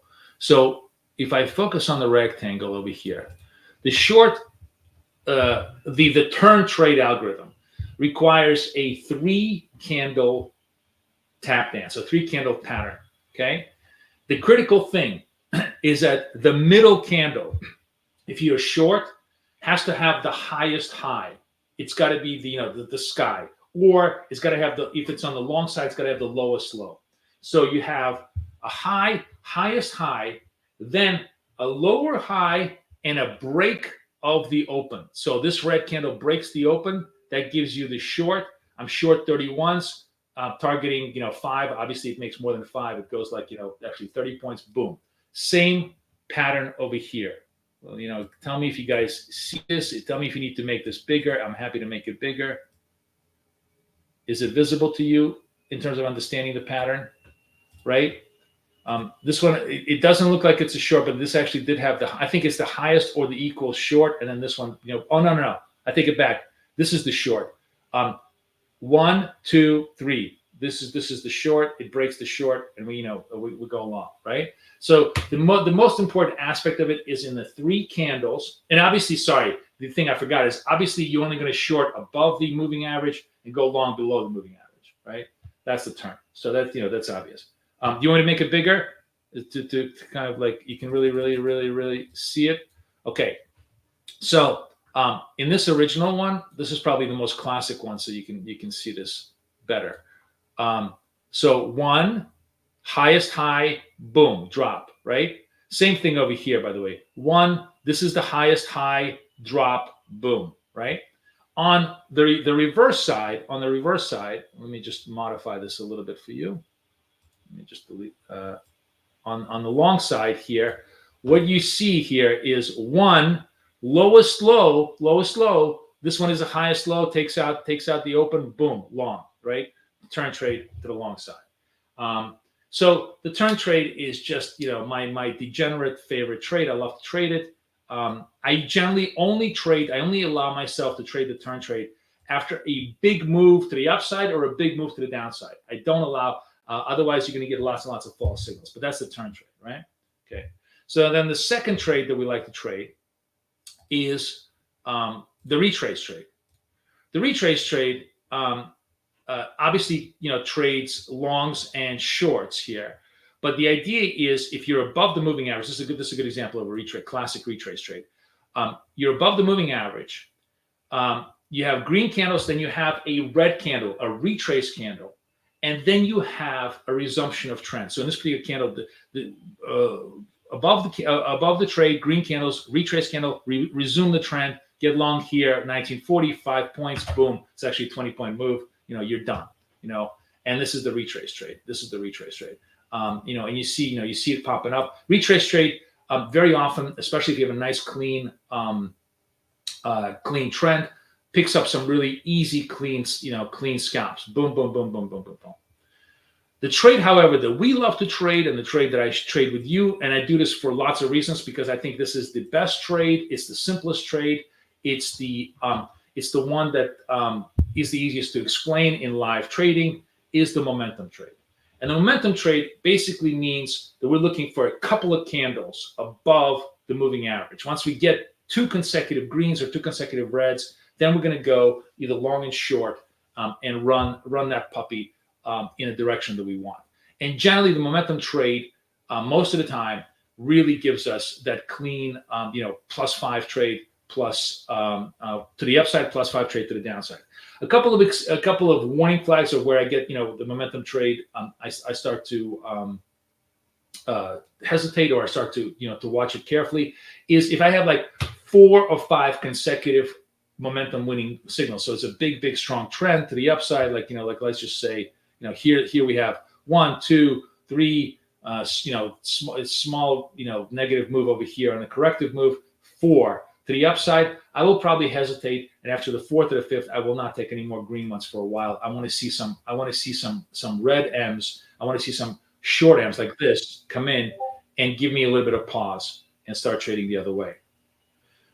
So that is it. That's all we do. We do nothing like that and nothing more complex than that, and we kill it. You see me. I have 5 funded accounts already. People in my room have many more than that. And they're already now getting paid out accounts. So the game plan with us, I'm hoping for the month of September, is we take these $250,000 accounts, which only cost $50, and we're going to try to run them to target, which is we need 265 on each one of these to get funded. Once we get funded, hopefully we get funded, we will then run them live, and that's going to be it. Now, what you will notice is that I trade there. If you're going to trade like me, which is you're going to trade actively, and you're going to take lots and lots of trades with negative risk reward ratio, you cannot trade large, right? Risk, as I said to many times before, is not your risk reward ratio, or your stops or targets. It's the size of your trade. So what I do is I'm trading 1 contract only. So I'm doing $100 trades. $100 trades in Nasdaq, $50 trades in the S&P. I'm kind of thinking maybe I'm going to do $100 trades in the S&P, but for right now we'll stick to the $50 trades. Basically 1 point in the S&P, 5 points in Nasdaq, and play them as take them as they come. If I get stopped out, I let it go. We go on to the next trade. We traded hard. Those of you who obviously are with me in past the prop know that I have a little bit more advanced techniques of how I repair my losing trades. But I don't want to introduce those bad habits to everybody here. Right now, I just want you to just be very comfortable trading one contract with me. And obviously on a 250, I'm trading one contract. On a 25,000, it would be like a micro contract. Know your sizes relative to the account that you're trading. And then you are going to be in very, very good shape, because I have $6,500 of drawdown of, a room. And if I get stopped out, the worst that happens to me is a $400 loss. So that is how I keep myself under control and keep myself trading all the time. Do I enter the trade as soon as M appears? Great question. No, absolutely not. We wait, very importantly, for the candle to close, because it's not a signal until the candle closes, right? Otherwise, it's a lie. Market lies all the time. Market lies all the friggin' time. So we've seen it where it's like a signal 1 second, before the candle expires, and then the candle expires and it's no longer a signal. It saves you from a huge amount of really, really bad decisions. Market opening up 9:30, ready to pop. We are running it hard. We have an M signal here. We're kind of running momentum. So we'll see if those green M signals hold. A lot, obviously, in non-farm payrolls, the news already comes out. So now we have to see how much consolidation there is before the market decides what direction that the trend it wants to take. I've just given up trying to predict. I mean, I've been bearish on this market forever, and it's been going up against me. So I've just, I said to myself yesterday, I posted, it was probably the smartest thing I said. It's so good that I trade my indicator and not my opinion, because, my opinion has been wrong completely. My indicator, on the other hand, has been really, really great. So I got a green. We have, we're going to go, we have my long count, which is 41. We're going to go to S&P. I'm waiting. The S&P is actually session highs. I'm waiting right now for the candle to stay green. If it stays green again, you want it to stay totally green. Okay, it's green. I'm long. I'm looking for 1 point target. So my 2675 is my target. Here's the ladder. I'm right over here, 2675. Let's see if we can lift it over there. If not, it's the beginning of the trade. We're obviously a little bit extended, but I want to take trades with you, whether I love them or not, because I just want you to learn the process. More importantly, if I get clipped out on this thing, I could care less. We'll come back and trade it, when we get the better setup. But this is a legit setup, so let's see if it kind of holds on us. I want to get rid of the turn trades so that we don't get distracted. Oh no, I got the market turn around. As I kind of suspected, that we're probably going to go negative flow here. So now I'm going to look for red M's on a negative flow here and take those signals if I get them. We'll see. I kind of thought that retail was a little bit enthusiastic about the open, but again, I'm letting my own directional prejudice affect me. So I don't want that to happen. Let me just adjust this so everybody can see this so much better. Okay. So far, no signals for me. Nothing going on over here. Neither on the S&P nor on this. And by the way, one of the reasons why I don't like taking these trades on the M side is if it's very, very far away from the moving average, which it was, right? You can be right on the signal and wrong on the trade. It just simply got pulled back to the moving average and stopped me out, which is nature of the beast. And that's one of the reasons why I generally don't take super high moves away from the moving average, right? Unless I'm in the middle of really strong news and I think there's a lot of momentum, I like to wait. And as a matter of fact, if we get an M signal here, the second M signal here, it's probably going to be a much more superior M signal here because it's closer to the moving average. So we'll see if this one holds. Got 42 seconds left, so plenty of time for us to examine this. I think let me tell me guys if this is easier to see, because I'm going to make it super, super large on both sides. I'm trying to make it so it's really, is this better as far as, being able to visually to see the trades? 23 seconds left, so still plenty of time. I don't kind of go to the trade of 8 to the execution software until about 10 seconds because, otherwise it's all bullshit. But look, big pop, right? Big pop, 9, 10 seconds. Definitely holding 6, 5 seconds, 3, 2, 1. Okay, we're going to get long. So now I'm 28.75 is my target on this move. Let's see if we can get up there. That's session highs, through the session highs. Let's see if I can get up there. Yep. And you see that was a much, much better trade because it was a second trade, right? It was a second trade. This first trade really, really extended off the moving average. This was a much stronger move here on the move. So good, we got the signal. Now, one interesting technique that I will absolutely do is you see how I took this trade, I made profit, right? This gives me a second M signal. I don't ever take an M signal on a candle in which I already made profit because that's chase. Again, it's a chase trade. I wanted to pause. I wanted maybe a couple of more candles, then another M to show up. Great, then I'll take it. I don't. You don't do 2 consecutive M trades. You want it. You take one. It got filled. Wait for the next M trade to happen. So now we have a pause. That may be a little bit more of a better setup for us in terms of taking it out. You guys following what I'm saying here, guys? You guys, are you feeling me? Are you guys just all watching? Is the bigger screen helping you? Give me some yeses.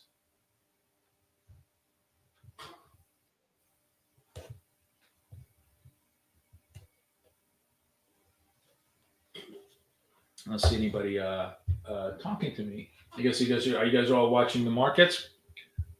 Just tell me that you like the way this looks, because I want to make sure that you guys are there. Good. Hey, okay, super. Thank you, guys.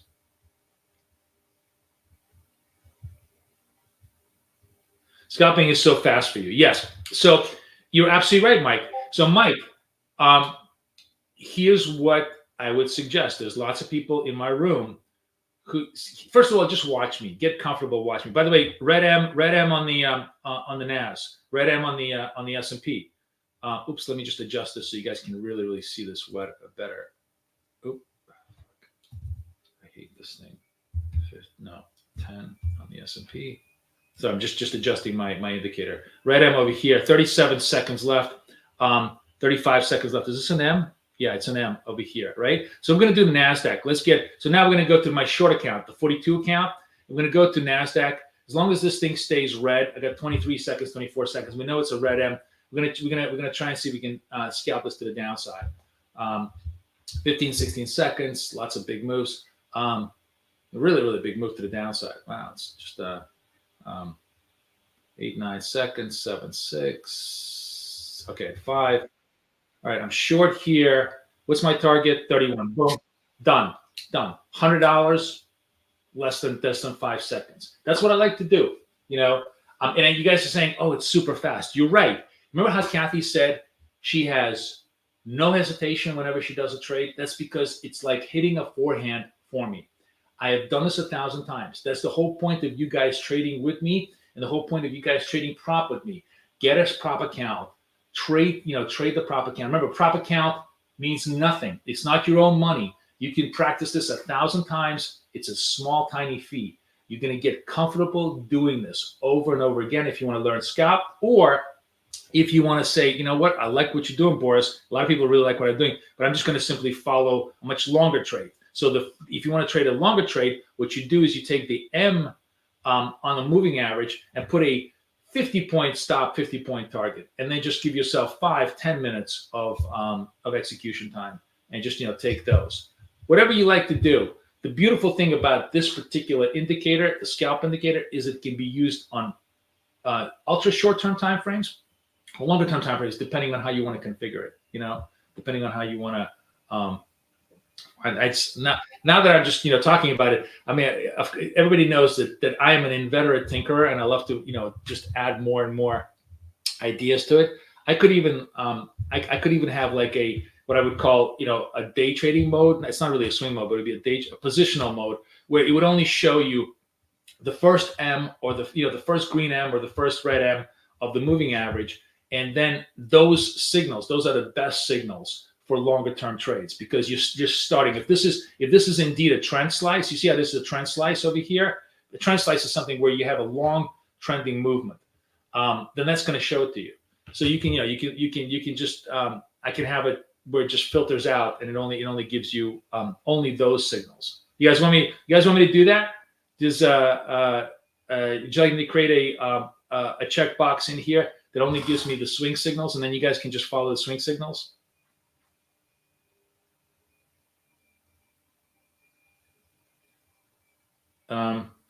Okay, sorry. Can you show me how your ATM is set up? Oh, in TradeNFP? In TradeNFP. Okay, let's go. So TradeNFP, this is for Nasdaq.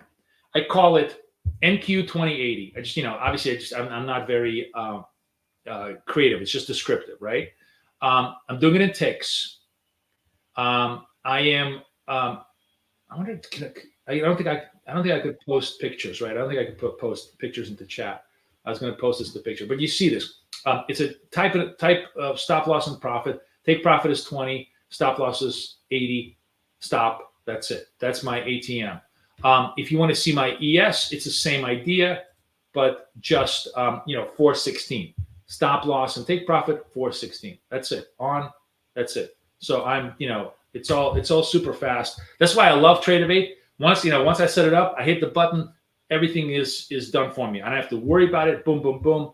I'm ready to roll. Now, if you're gonna do swing trades, if you're gonna trade me like 40-40, right? Or you're gonna trade me 100 in the Dow, you can create a more refined ATM where you can do like a trailing stop and all other shit that you can do it. Like you can do trail stop limit, auto break even, auto trail, you can do a million different things. And as a matter of fact, maybe one of these days we will create. I'll think about this, and the guys who trade more swing with me, maybe you'll help me in my room. We're going to create like a ATM for swing traders that want to take this, where like if it's a 50-50 stop target, it goes plus 20, we go to break even and trails by plus 10, whatever is going to be the optimal strategy for swinging. But I'm straight up, let's make money. Let's make $100 every 5 minutes kind of guy. It really adds up nicely. So is that clear? Are you scalping for a longer term time frame range? I'm sorry, I don't understand the question, Chris. I'm scalping the 1 minute chart. I'm on a 1 minute chart. I'm basically scalping, scalping the signals that come up on the 1 minute chart. What do you mean by long term range? I don't really care. Remember, I'm going to try and take 5 points. There's going to be a 100-point move, and I'm going to try to take 5 points, maybe 2 or 3 times out of this 100-point move, right? If it's a 100-point move to the downside. So I'm plucking money like a pigeon plucks out his food, little bite at a time. That's what I do. Right, turning around a little bit. You can see the market is kind of choppy. I tell you what I'm really interested in as far as just sort of like a positional trading. If you look at S&P, this 550, man, I think it's a big magnet. Maybe it holds. If it holds, maybe we go to fresh session lows. If we get a green M here, I'm definitely going to trade the green M. But we break that 5,500. I think we kind of get negative. We get negative ugly. Like right now, NAS is negative, but S&P still holding. I'd love to see if it gets dragged down. We'll have to see how it's trading out. For the time being. In the meantime, having a little bit of a pickup move back to the upside. Do I only trade during certain times of the day? Yes. The golden hours. You guys want to know what the golden hours are? I'm going to give you the golden hours. This is the golden hours. Golden hour are 2. I'm going to give them to you in military times for Europeans as well. This is all New York time. So 10 o'clock to 11 o'clock, New York. Oops, Jesus Christ. if I could only type New York, and I would say 13:30 to 14:30 New York. Those are the two golden hours. Those are the best hours to trade. Oh, we got greens on we got greens on both ways. Let's go. Hang on a second. We're gonna go to my long account, 41s, 22 seconds left. Neither one of them holds. All the greens are not holding. Okay, not holding. Okay, no M's. We're just gonna wait patiently here. Let's see what it does. And that's the beauty of the beauty of my indicator is if it ain't there, it's not gonna pop. If it is there, it might pop. We'll see. We're like really playing around with this thing. No, it's not there. Not popping. So, we just stay patient. It's fine. I mean, like that's what I love about it. You're gonna get a signal here. Generally, I get a signal every 5 minutes. So if you're trading for a couple of hours, you can expect to have reasonably between 8 and 15 signals that could be tradable. If you trade only 5 of them, do a good job. You're not $500 per account, which is kind of like, where I'm sort of, realistically where I am. If you're trading hardcore, if you just want to do this for 3-4 hours, hardcore, sometimes I'll just, I never get a chance to do that anymore because K bothers me too much. But, if I had my druthers, I'd be sitting from like 7 in the morning till about 11, and then come back, trade 13:30 to about 14:30. No problem. I have all the confidence in the world that I could do well. I could try to do 1,000 to 1,500 during that session on trading one fucking account, one $100 trades, right? Without ever really getting myself large. All right, can't hold it. Let's see what's going on over here. Any other questions you guys have for me? This is Ask Me Anything Friday. You can totally chill. Is 5 TP, 20 TP also applicable to the 50K account? That's applicable to any account, 25K, 50K. What's different, Steve K, is the size. I like to trade. Could I trade? Could you trade one large contract? So the large net. So on the 50K account, I think you could do 50K. You have a $3,000 drawdown, right? No, $2,500 drawdown. What do you have on? Shit. What is the drawdown on 50K? Is it? Do you have to make 3 and lose 2,500? I totally forgot already. Even though I've passed a few of them, but it's been a while. I think it's 25. If you're 25 down and you're risking 400 on a blowout trade, I think you're okay. I think you probably trade large. If you want to, you could trade 5 micros and do that. Yeah, 2,500. So I think you're okay on doing one. But I love, I just think that 250 is just a really great account. It's harder to make TP because you got to go all the way to 15,000, but you have that nice, broad downside of 6,500, and it's very, very, very lucrative if you get funded. I mean, I have one of the guys in my room, William. I don't know if he's around. He's got multiple of them. He just got paid out yesterday.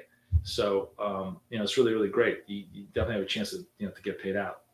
Yes, dollar stocks, futures, everything is up, except for the Nasdaq. Nasdaq is still a little bit down. But, it's let's see how it lays, right? Right now it's just kind of chopping a little bit, right? It's kind of just chilling, not really moving up. What do I want to share? Oh, so let's take a look at what the poll is saying. Interesting. So 86 votes. Not as many of you guys are voting right now. Go ahead and go. This is an important vote because it's important to ask yourself, what is it that you like? But basically, it seems like a third of you like the swing trades, which, by the way, actually just encourages me over this weekend. So come back to me next week. Don't forget, obviously, I'm going to be live trading next week. Bring all your friends. The only thing I'm asking you is I trade live, but just bring all your friends. I want as many people to see, because you see, unlike all the other bullshit YouTube streams that I've seen, so many YouTube streams where the guys for 3 hours just fucking talking. Holy shit. Who cares about your trend lines? Who gives a fuck about your analysis of the market? Trade, motherfucker, trade.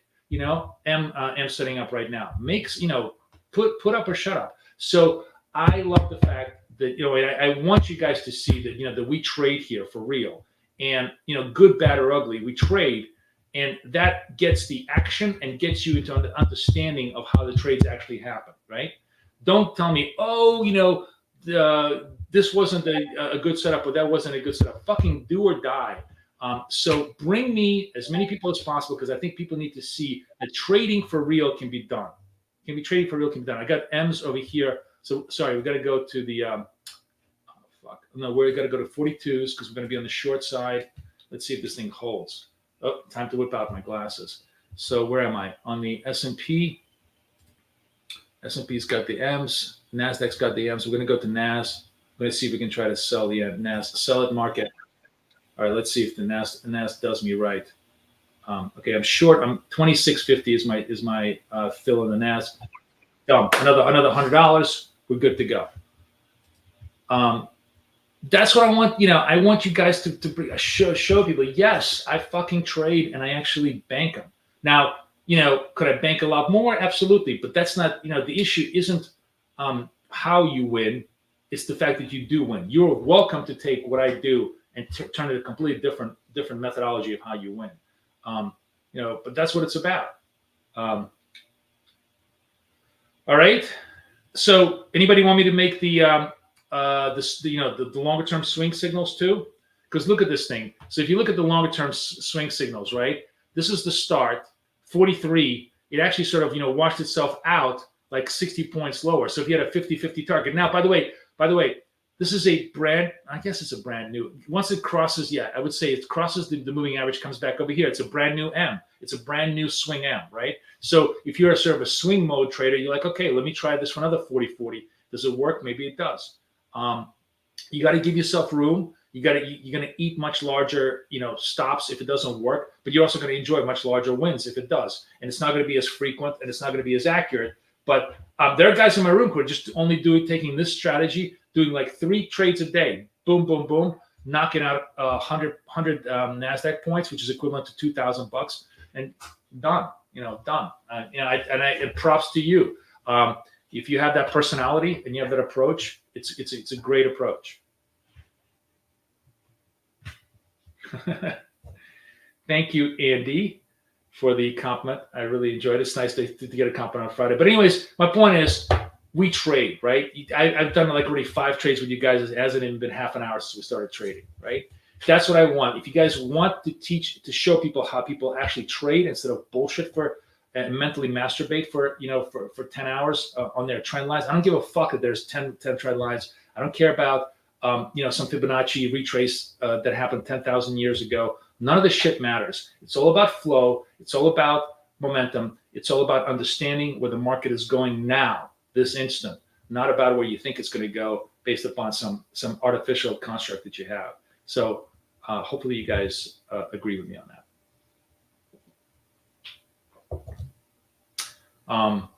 Taking a little bit of a pause here. Not much going on here. Markets are slow. Like a lot of NFP stuff. It makes sense that markets are a little bit slow. We kind of absorb most of the news. I think it's becoming pretty frigging obvious that it's going to be a 50 basis point cut. But I think the reason why the equities are weak is there's this creeping suspicion that we are in a recession. I know everybody's saying to me, I forget Bob. I forgot Bob's name from. He was the former macro guy at Bridgewater. Had a long thread. Let's find this thread. We'll take a little bit of a break here because it's interesting to talk a little bit about macro. Let's talk about it. Where's Bob Unlimited?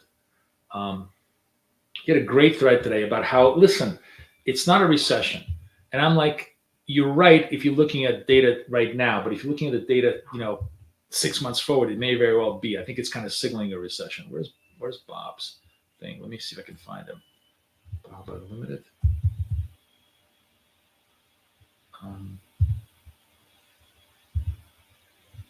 I can't find him.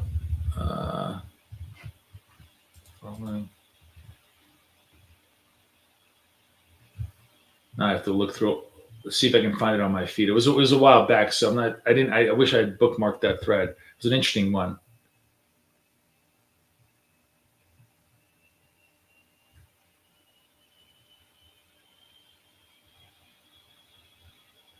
Huh. That's interesting. Traders now pricing. That's interesting. PIQ, by the way, great follow. Great follow. PIQ, sweet, a buddy of ours. Really recommend you follow him. That's interesting. That really changed. Maybe that's another reason why. That may be the reason why equities are going down.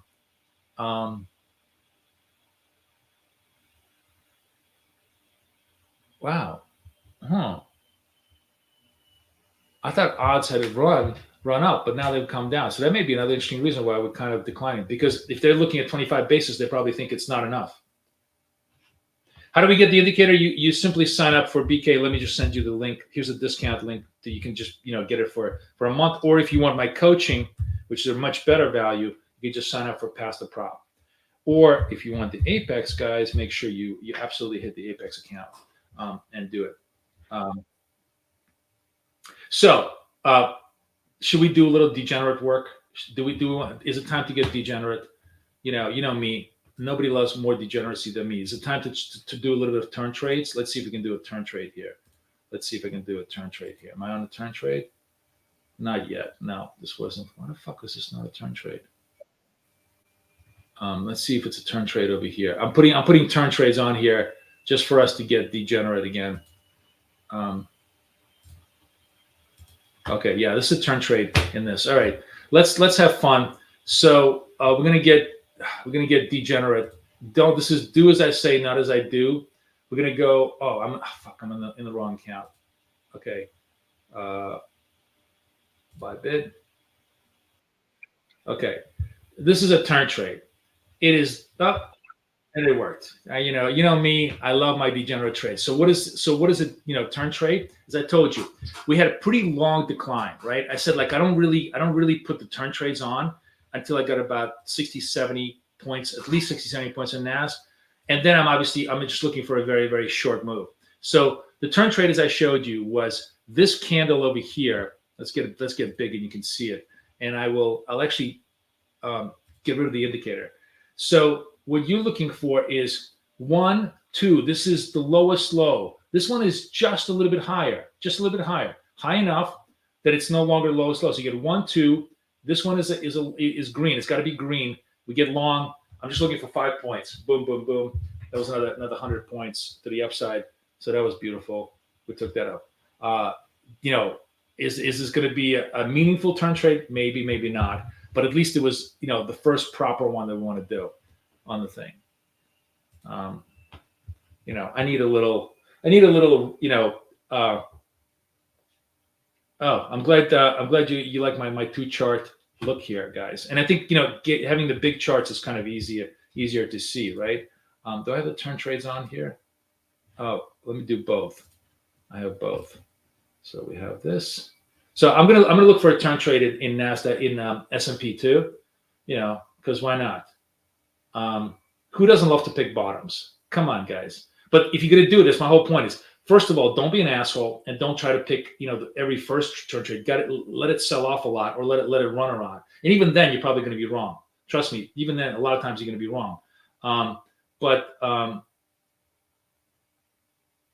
M31. What are you asking me? I don't see. Your risk reward is against Apex rules. It's not. It's not against Apex rules. Oh, because it's a 1 to 4 instead of a 1 to 3. I don't think it matters. Is that what you mean? M30 321. Is that what you mean? Make sure you clarify. Is that a yes? Yes. Okay. Yeah. So first of all, I think when you on the fund getting to funded side. Getting to funded side, they could give a flying fuck. As long as you have stops and targets, they can give a flying fuck. As far as into the funded account, I think I know for a fact there are 1 to 3 they're perfectly okay with. So I could easily modify this to 1 to 3 when I trade funded. But I will clarify with them what they are really concerned about and what they don't want happening.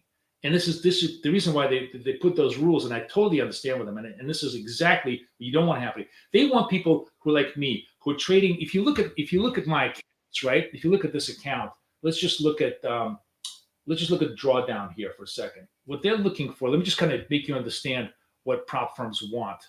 Let's go like this week, okay? Okay, so well, this is ridiculously positive. So this isn't even like, I mean, this is a really good account. I mean, it's a humble brag. I really didn't expect for this thing to look this good. But what they are looking for, and this is what they're looking for small drawdowns. What they don't want, and people fucking do this all the time, is burn the, I either burn the account or I win. So there's no stops. I'm just going to hold the position, and if it rallies and comes back, then I'm great. And if it doesn't rally, I get blown out. They want you to have control on your position, control on your risk per trade. So, I mean, you see how, look at the control on the risk per trade. This is ridiculously. What's the I think the other one is worse. Let's take a look at the other one. What's the 42 account? Let's see what the other one is. This is really, I really traded well this week. They're both pretty good. What about last week? I don't have any, no.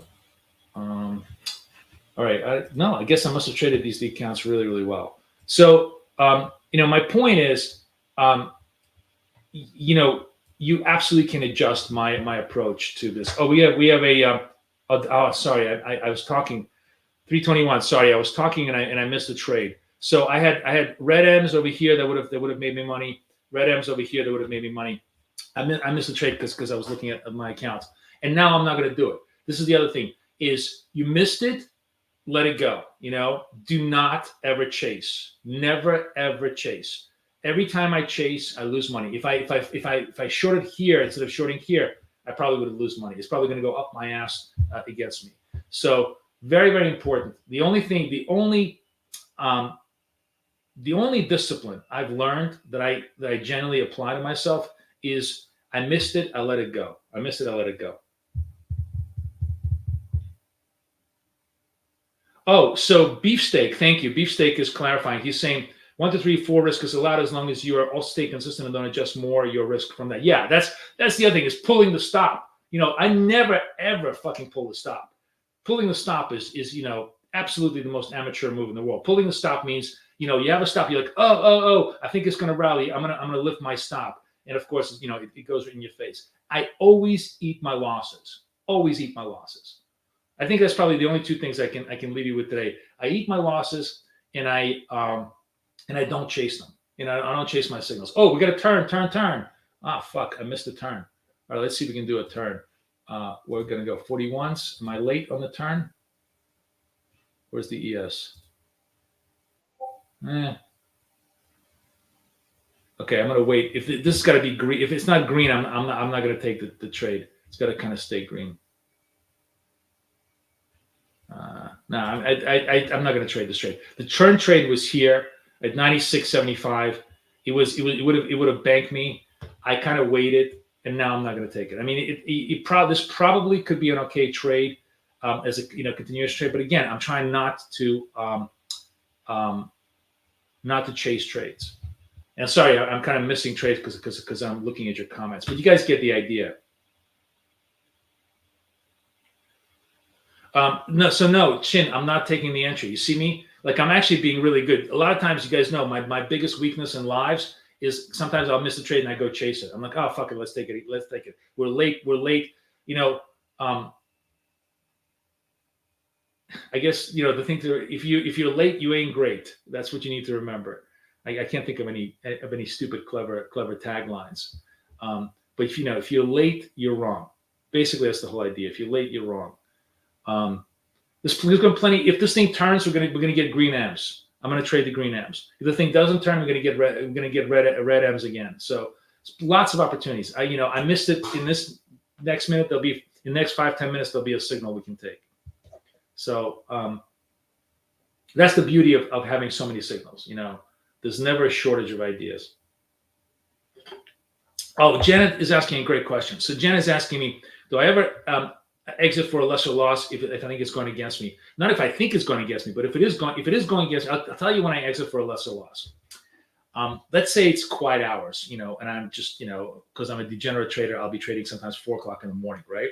and it's much slower. The markets aren't moving, right? And I'm in a trade and it hasn't banked. My rule of thumb is if it hasn't banked in 3 minutes, in other words, from start to finish, if I haven't PL'd a take profit in 3 minutes, I'm looking to get myself out. I'm looking to get myself out at break even, at small profit. And if it's a large loss, I'll probably just eat the loss. But yes, if I haven't, P&L'd in 3 minutes or less, it's probably going to be a wrong trade. So great question. Great question. I'm only trading 1 minute charts. Yes. I drink 10 coffees a day, my friend. So if you want me to trade that's why I don't trade FX. FX bores the living fuck out of me. I cannot stand 10 pips an hour trades. Kathy loves it. I just want to blow my brains out. I want 10 pips in a second. That's the action. But my point is, I trade a lot of action.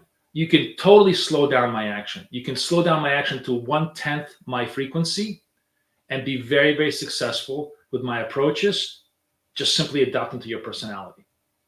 But the one cool part is, you guys know, you're going to come in my room, you're going to see trades. You're going to see trades, right?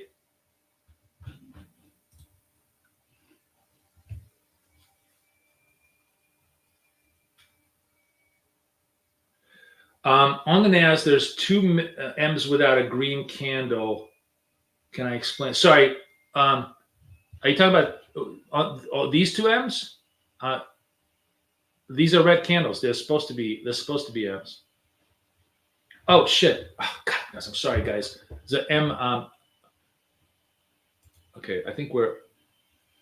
I gotta go 42. I'm sorry, guys. I'm not paying attention to trading. Fuck. All right, I'm gonna let it go. I'm not taking this out.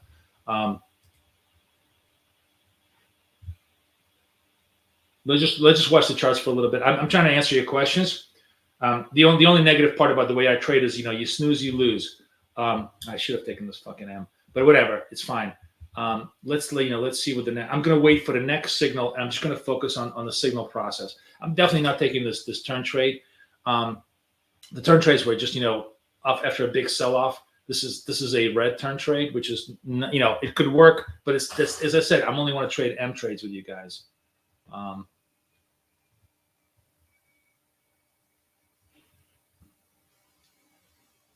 All right. Okay, we have an M trade setting up over here. 55 seconds left in Nasdaq. So that's it. That's on the short side. Let's go to the short account, which is the 42 account. And we need, now it's all gone, so it's fine.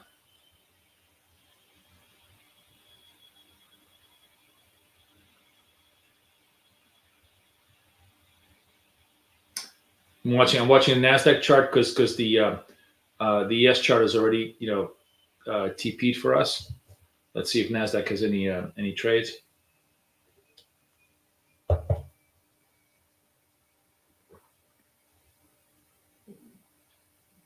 Nasdaq, recovering the 8-period SMA, although it's down 1% now, down a full percent on the day, down 200 points. 3, 2, 1. All right, let's see if we get now I have an M trade, right? I told you we're going to get green M trades if we get any kind of a turn move. So 51 seconds. Let's go to the 41 account. Oh, what happened? Why did I lose my M trade? Or is it buried? Hang on a second. Oh yeah, there it is. It's just the actual. I'm sorry. I need to make this like 25, so I can actually see the M. Okay, 20 seconds left. Definitely an M signal here. 18 seconds left. So 15 seconds left. Okay, we're gonna go to trade of 8.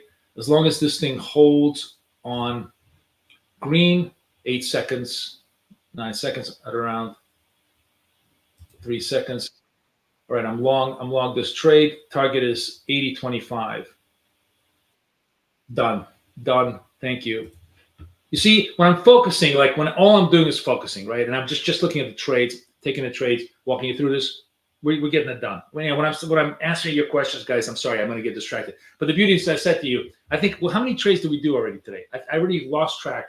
Must have been about 6 or 7 trades, right? At least 6 or 7 trades in less than 30 minutes. I started with you 9:30. So like a trade every 5 minutes.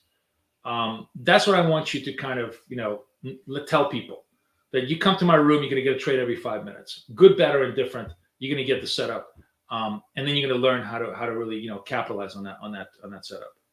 All right, any more questions here? Everybody having fun? All right, you know what I'm going to do? I'm going to do it completely. I'm going to end this poll. Very nice, 100 votes. We're going to do, and I see most of you guys hung out with us. I see there's like 185 of you hanging out with me, still degenerate traders after 2 hours of doing this. Good to know that. I want to go, by the way, like I convinced Kay to leave me the fuck alone in the mornings and let me trade. So next week, we're going to go 9:30 to 11. So we're going to have like really 90 minutes of really beautiful trading. And that's going to give us, for me, time to focus and trade on setups, and actually probably maybe do about 10 setups each. And you guys will really, really get a good feel for how you can clip these trades, back and forth. Let's see if there's any questions here. Do I ever trade RTY? No, not because I can't, but because, and again, I don't even trade the YM anymore. I stopped trading gold too, right? I stopped trading all that stuff. Why? Not because it's not possible, but because when you're doing what I'm doing, as you can see, you need full and total focus. The only thing this really requires from you to do well is focus. You got to be dedicated to, to focus. In terms of doing it. You know what I wanted to do, speaking of which, I'm just curious. Hang on a second. I have to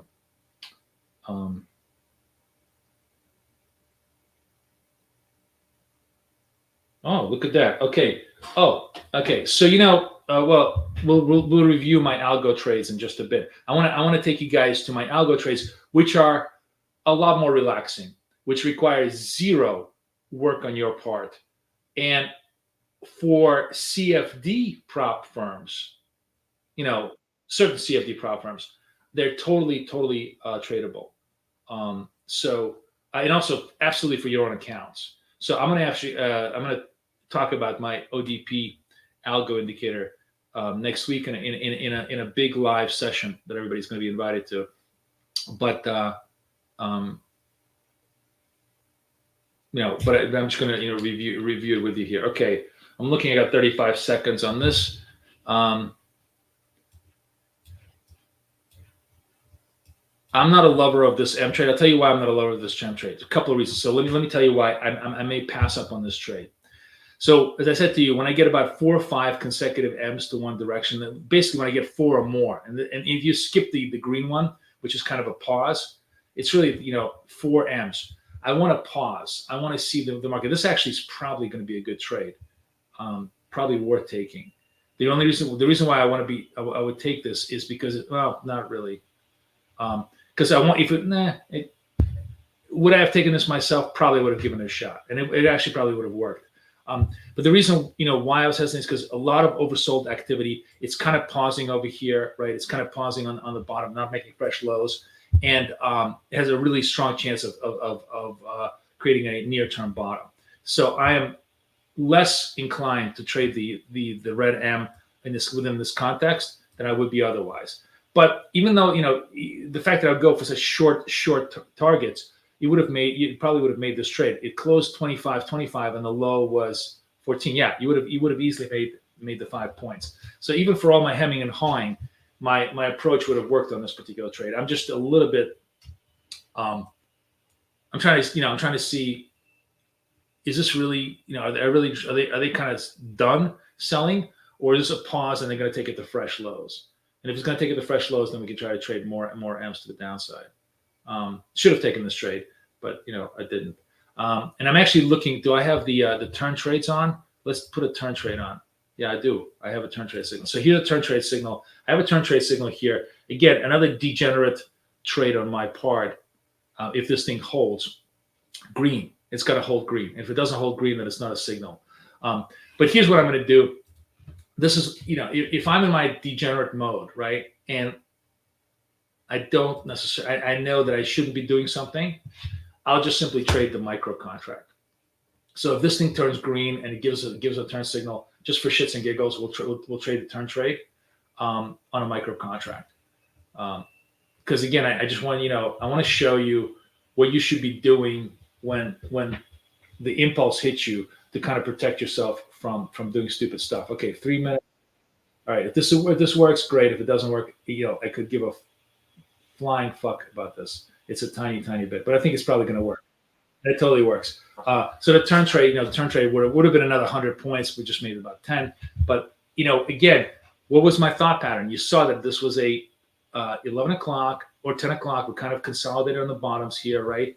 There was less juice going to the upside. Now we're going to see. Are we going to get the green M's? Are we going to get a true turn at this point in Nasdaq?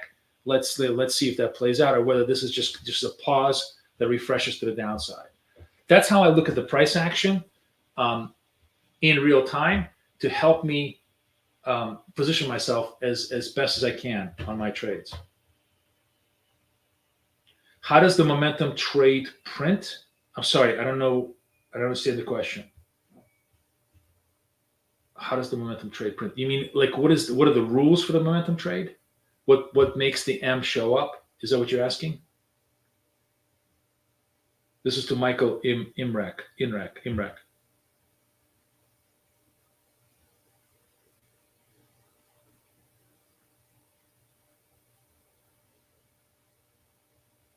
I'm looking for like a green M trade here to see if we can get a turn trade here.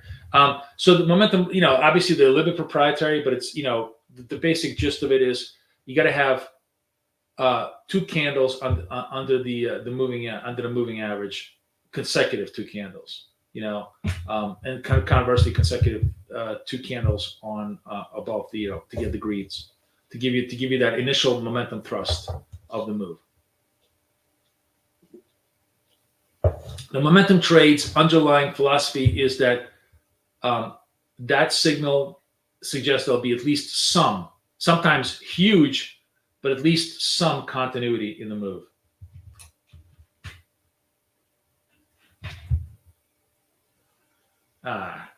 You guys are super kind. Like what's going? Usually on Friday, people roast the hell out of me, and today I'm just getting so much love. I can't take it. I feel like I've been in Twilight Zone. Usually on Friday I get destroyed. You're a fucking moron. What are you doing? Stop bottom fishing. You're missing trades. I guess I'm a little bit better at focus today. Anyways, so everybody having a good day. I'm going to do,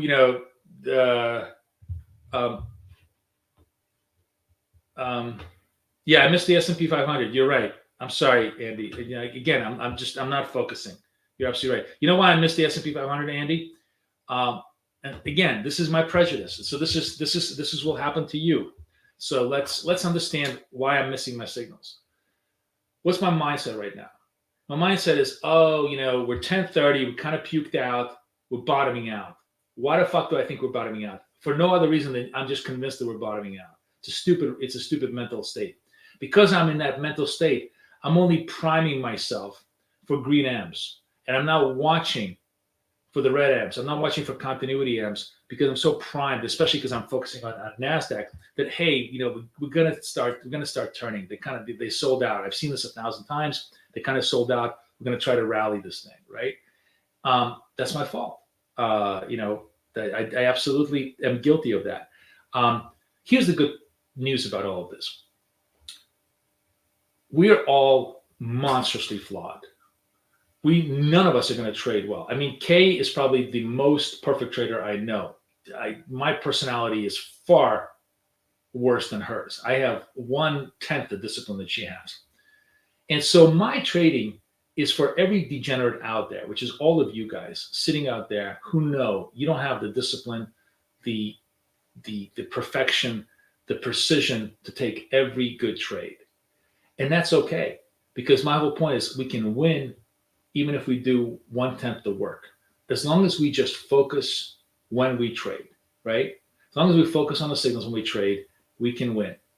And so yes, I probably missed about $500 worth of trades here because I've been yapping my mouth today, right? But it doesn't matter. I'm up, $600-700 just with this alone. And if when I get offline and if I have an hour free, I'll be able to go out there and clip another couple of $100 and finish up the day, hopefully 254s on both accounts or close to that. So the point is, the beautiful part about this kind of scalping approach is there'll always be another trade just around the corner, just as there is right now. You see them getting the green M's setting up, right? 52 seconds left. Let me make sure that I'm in the long count. I'm in the long count. We'll come back to them and see what we want to do. Maybe they won't set up. We'll have to see. But the point is, there's always another. What is that? The Forrest Gump. There's always another chocolate, right? There's another. Life is a box of chocolate. There's always another one in there. That's kind of how he had it right. Yeah, I do have to wrap up because my son is actually bothering me now because I have to do stuff for my family. So we're gonna have to wrap this up a little bit earlier. We'll see if this doesn't end me right now. We're not gonna take the trade. So it doesn't look like we're gonna end me.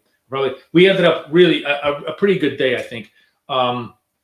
Here's my P&L in both accounts. So this is the 41. It's the long count this week, right? This week. Let's just do this week. Oh no, not last week. This week.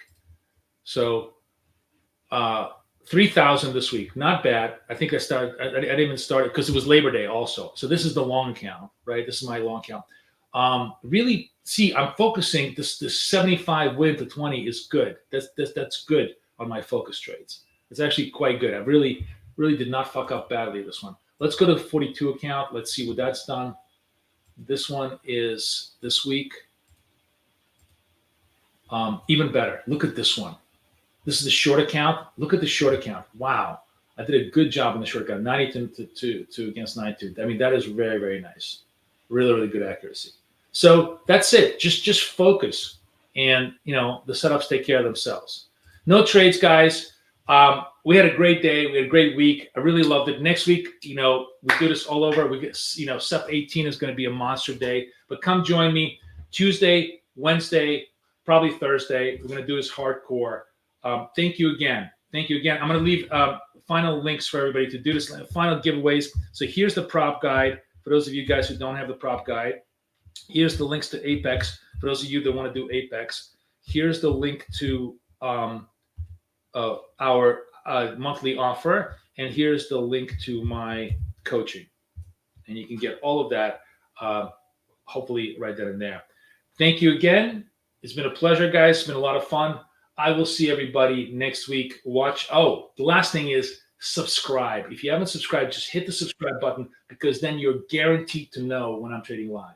Easiest way to know when I'm trading live, just hit the subscribe button. You're going to get a pop-up on your YouTube telling you I'm live. Okay? Everybody have a wonderful day. I'll see everybody next week. Take care.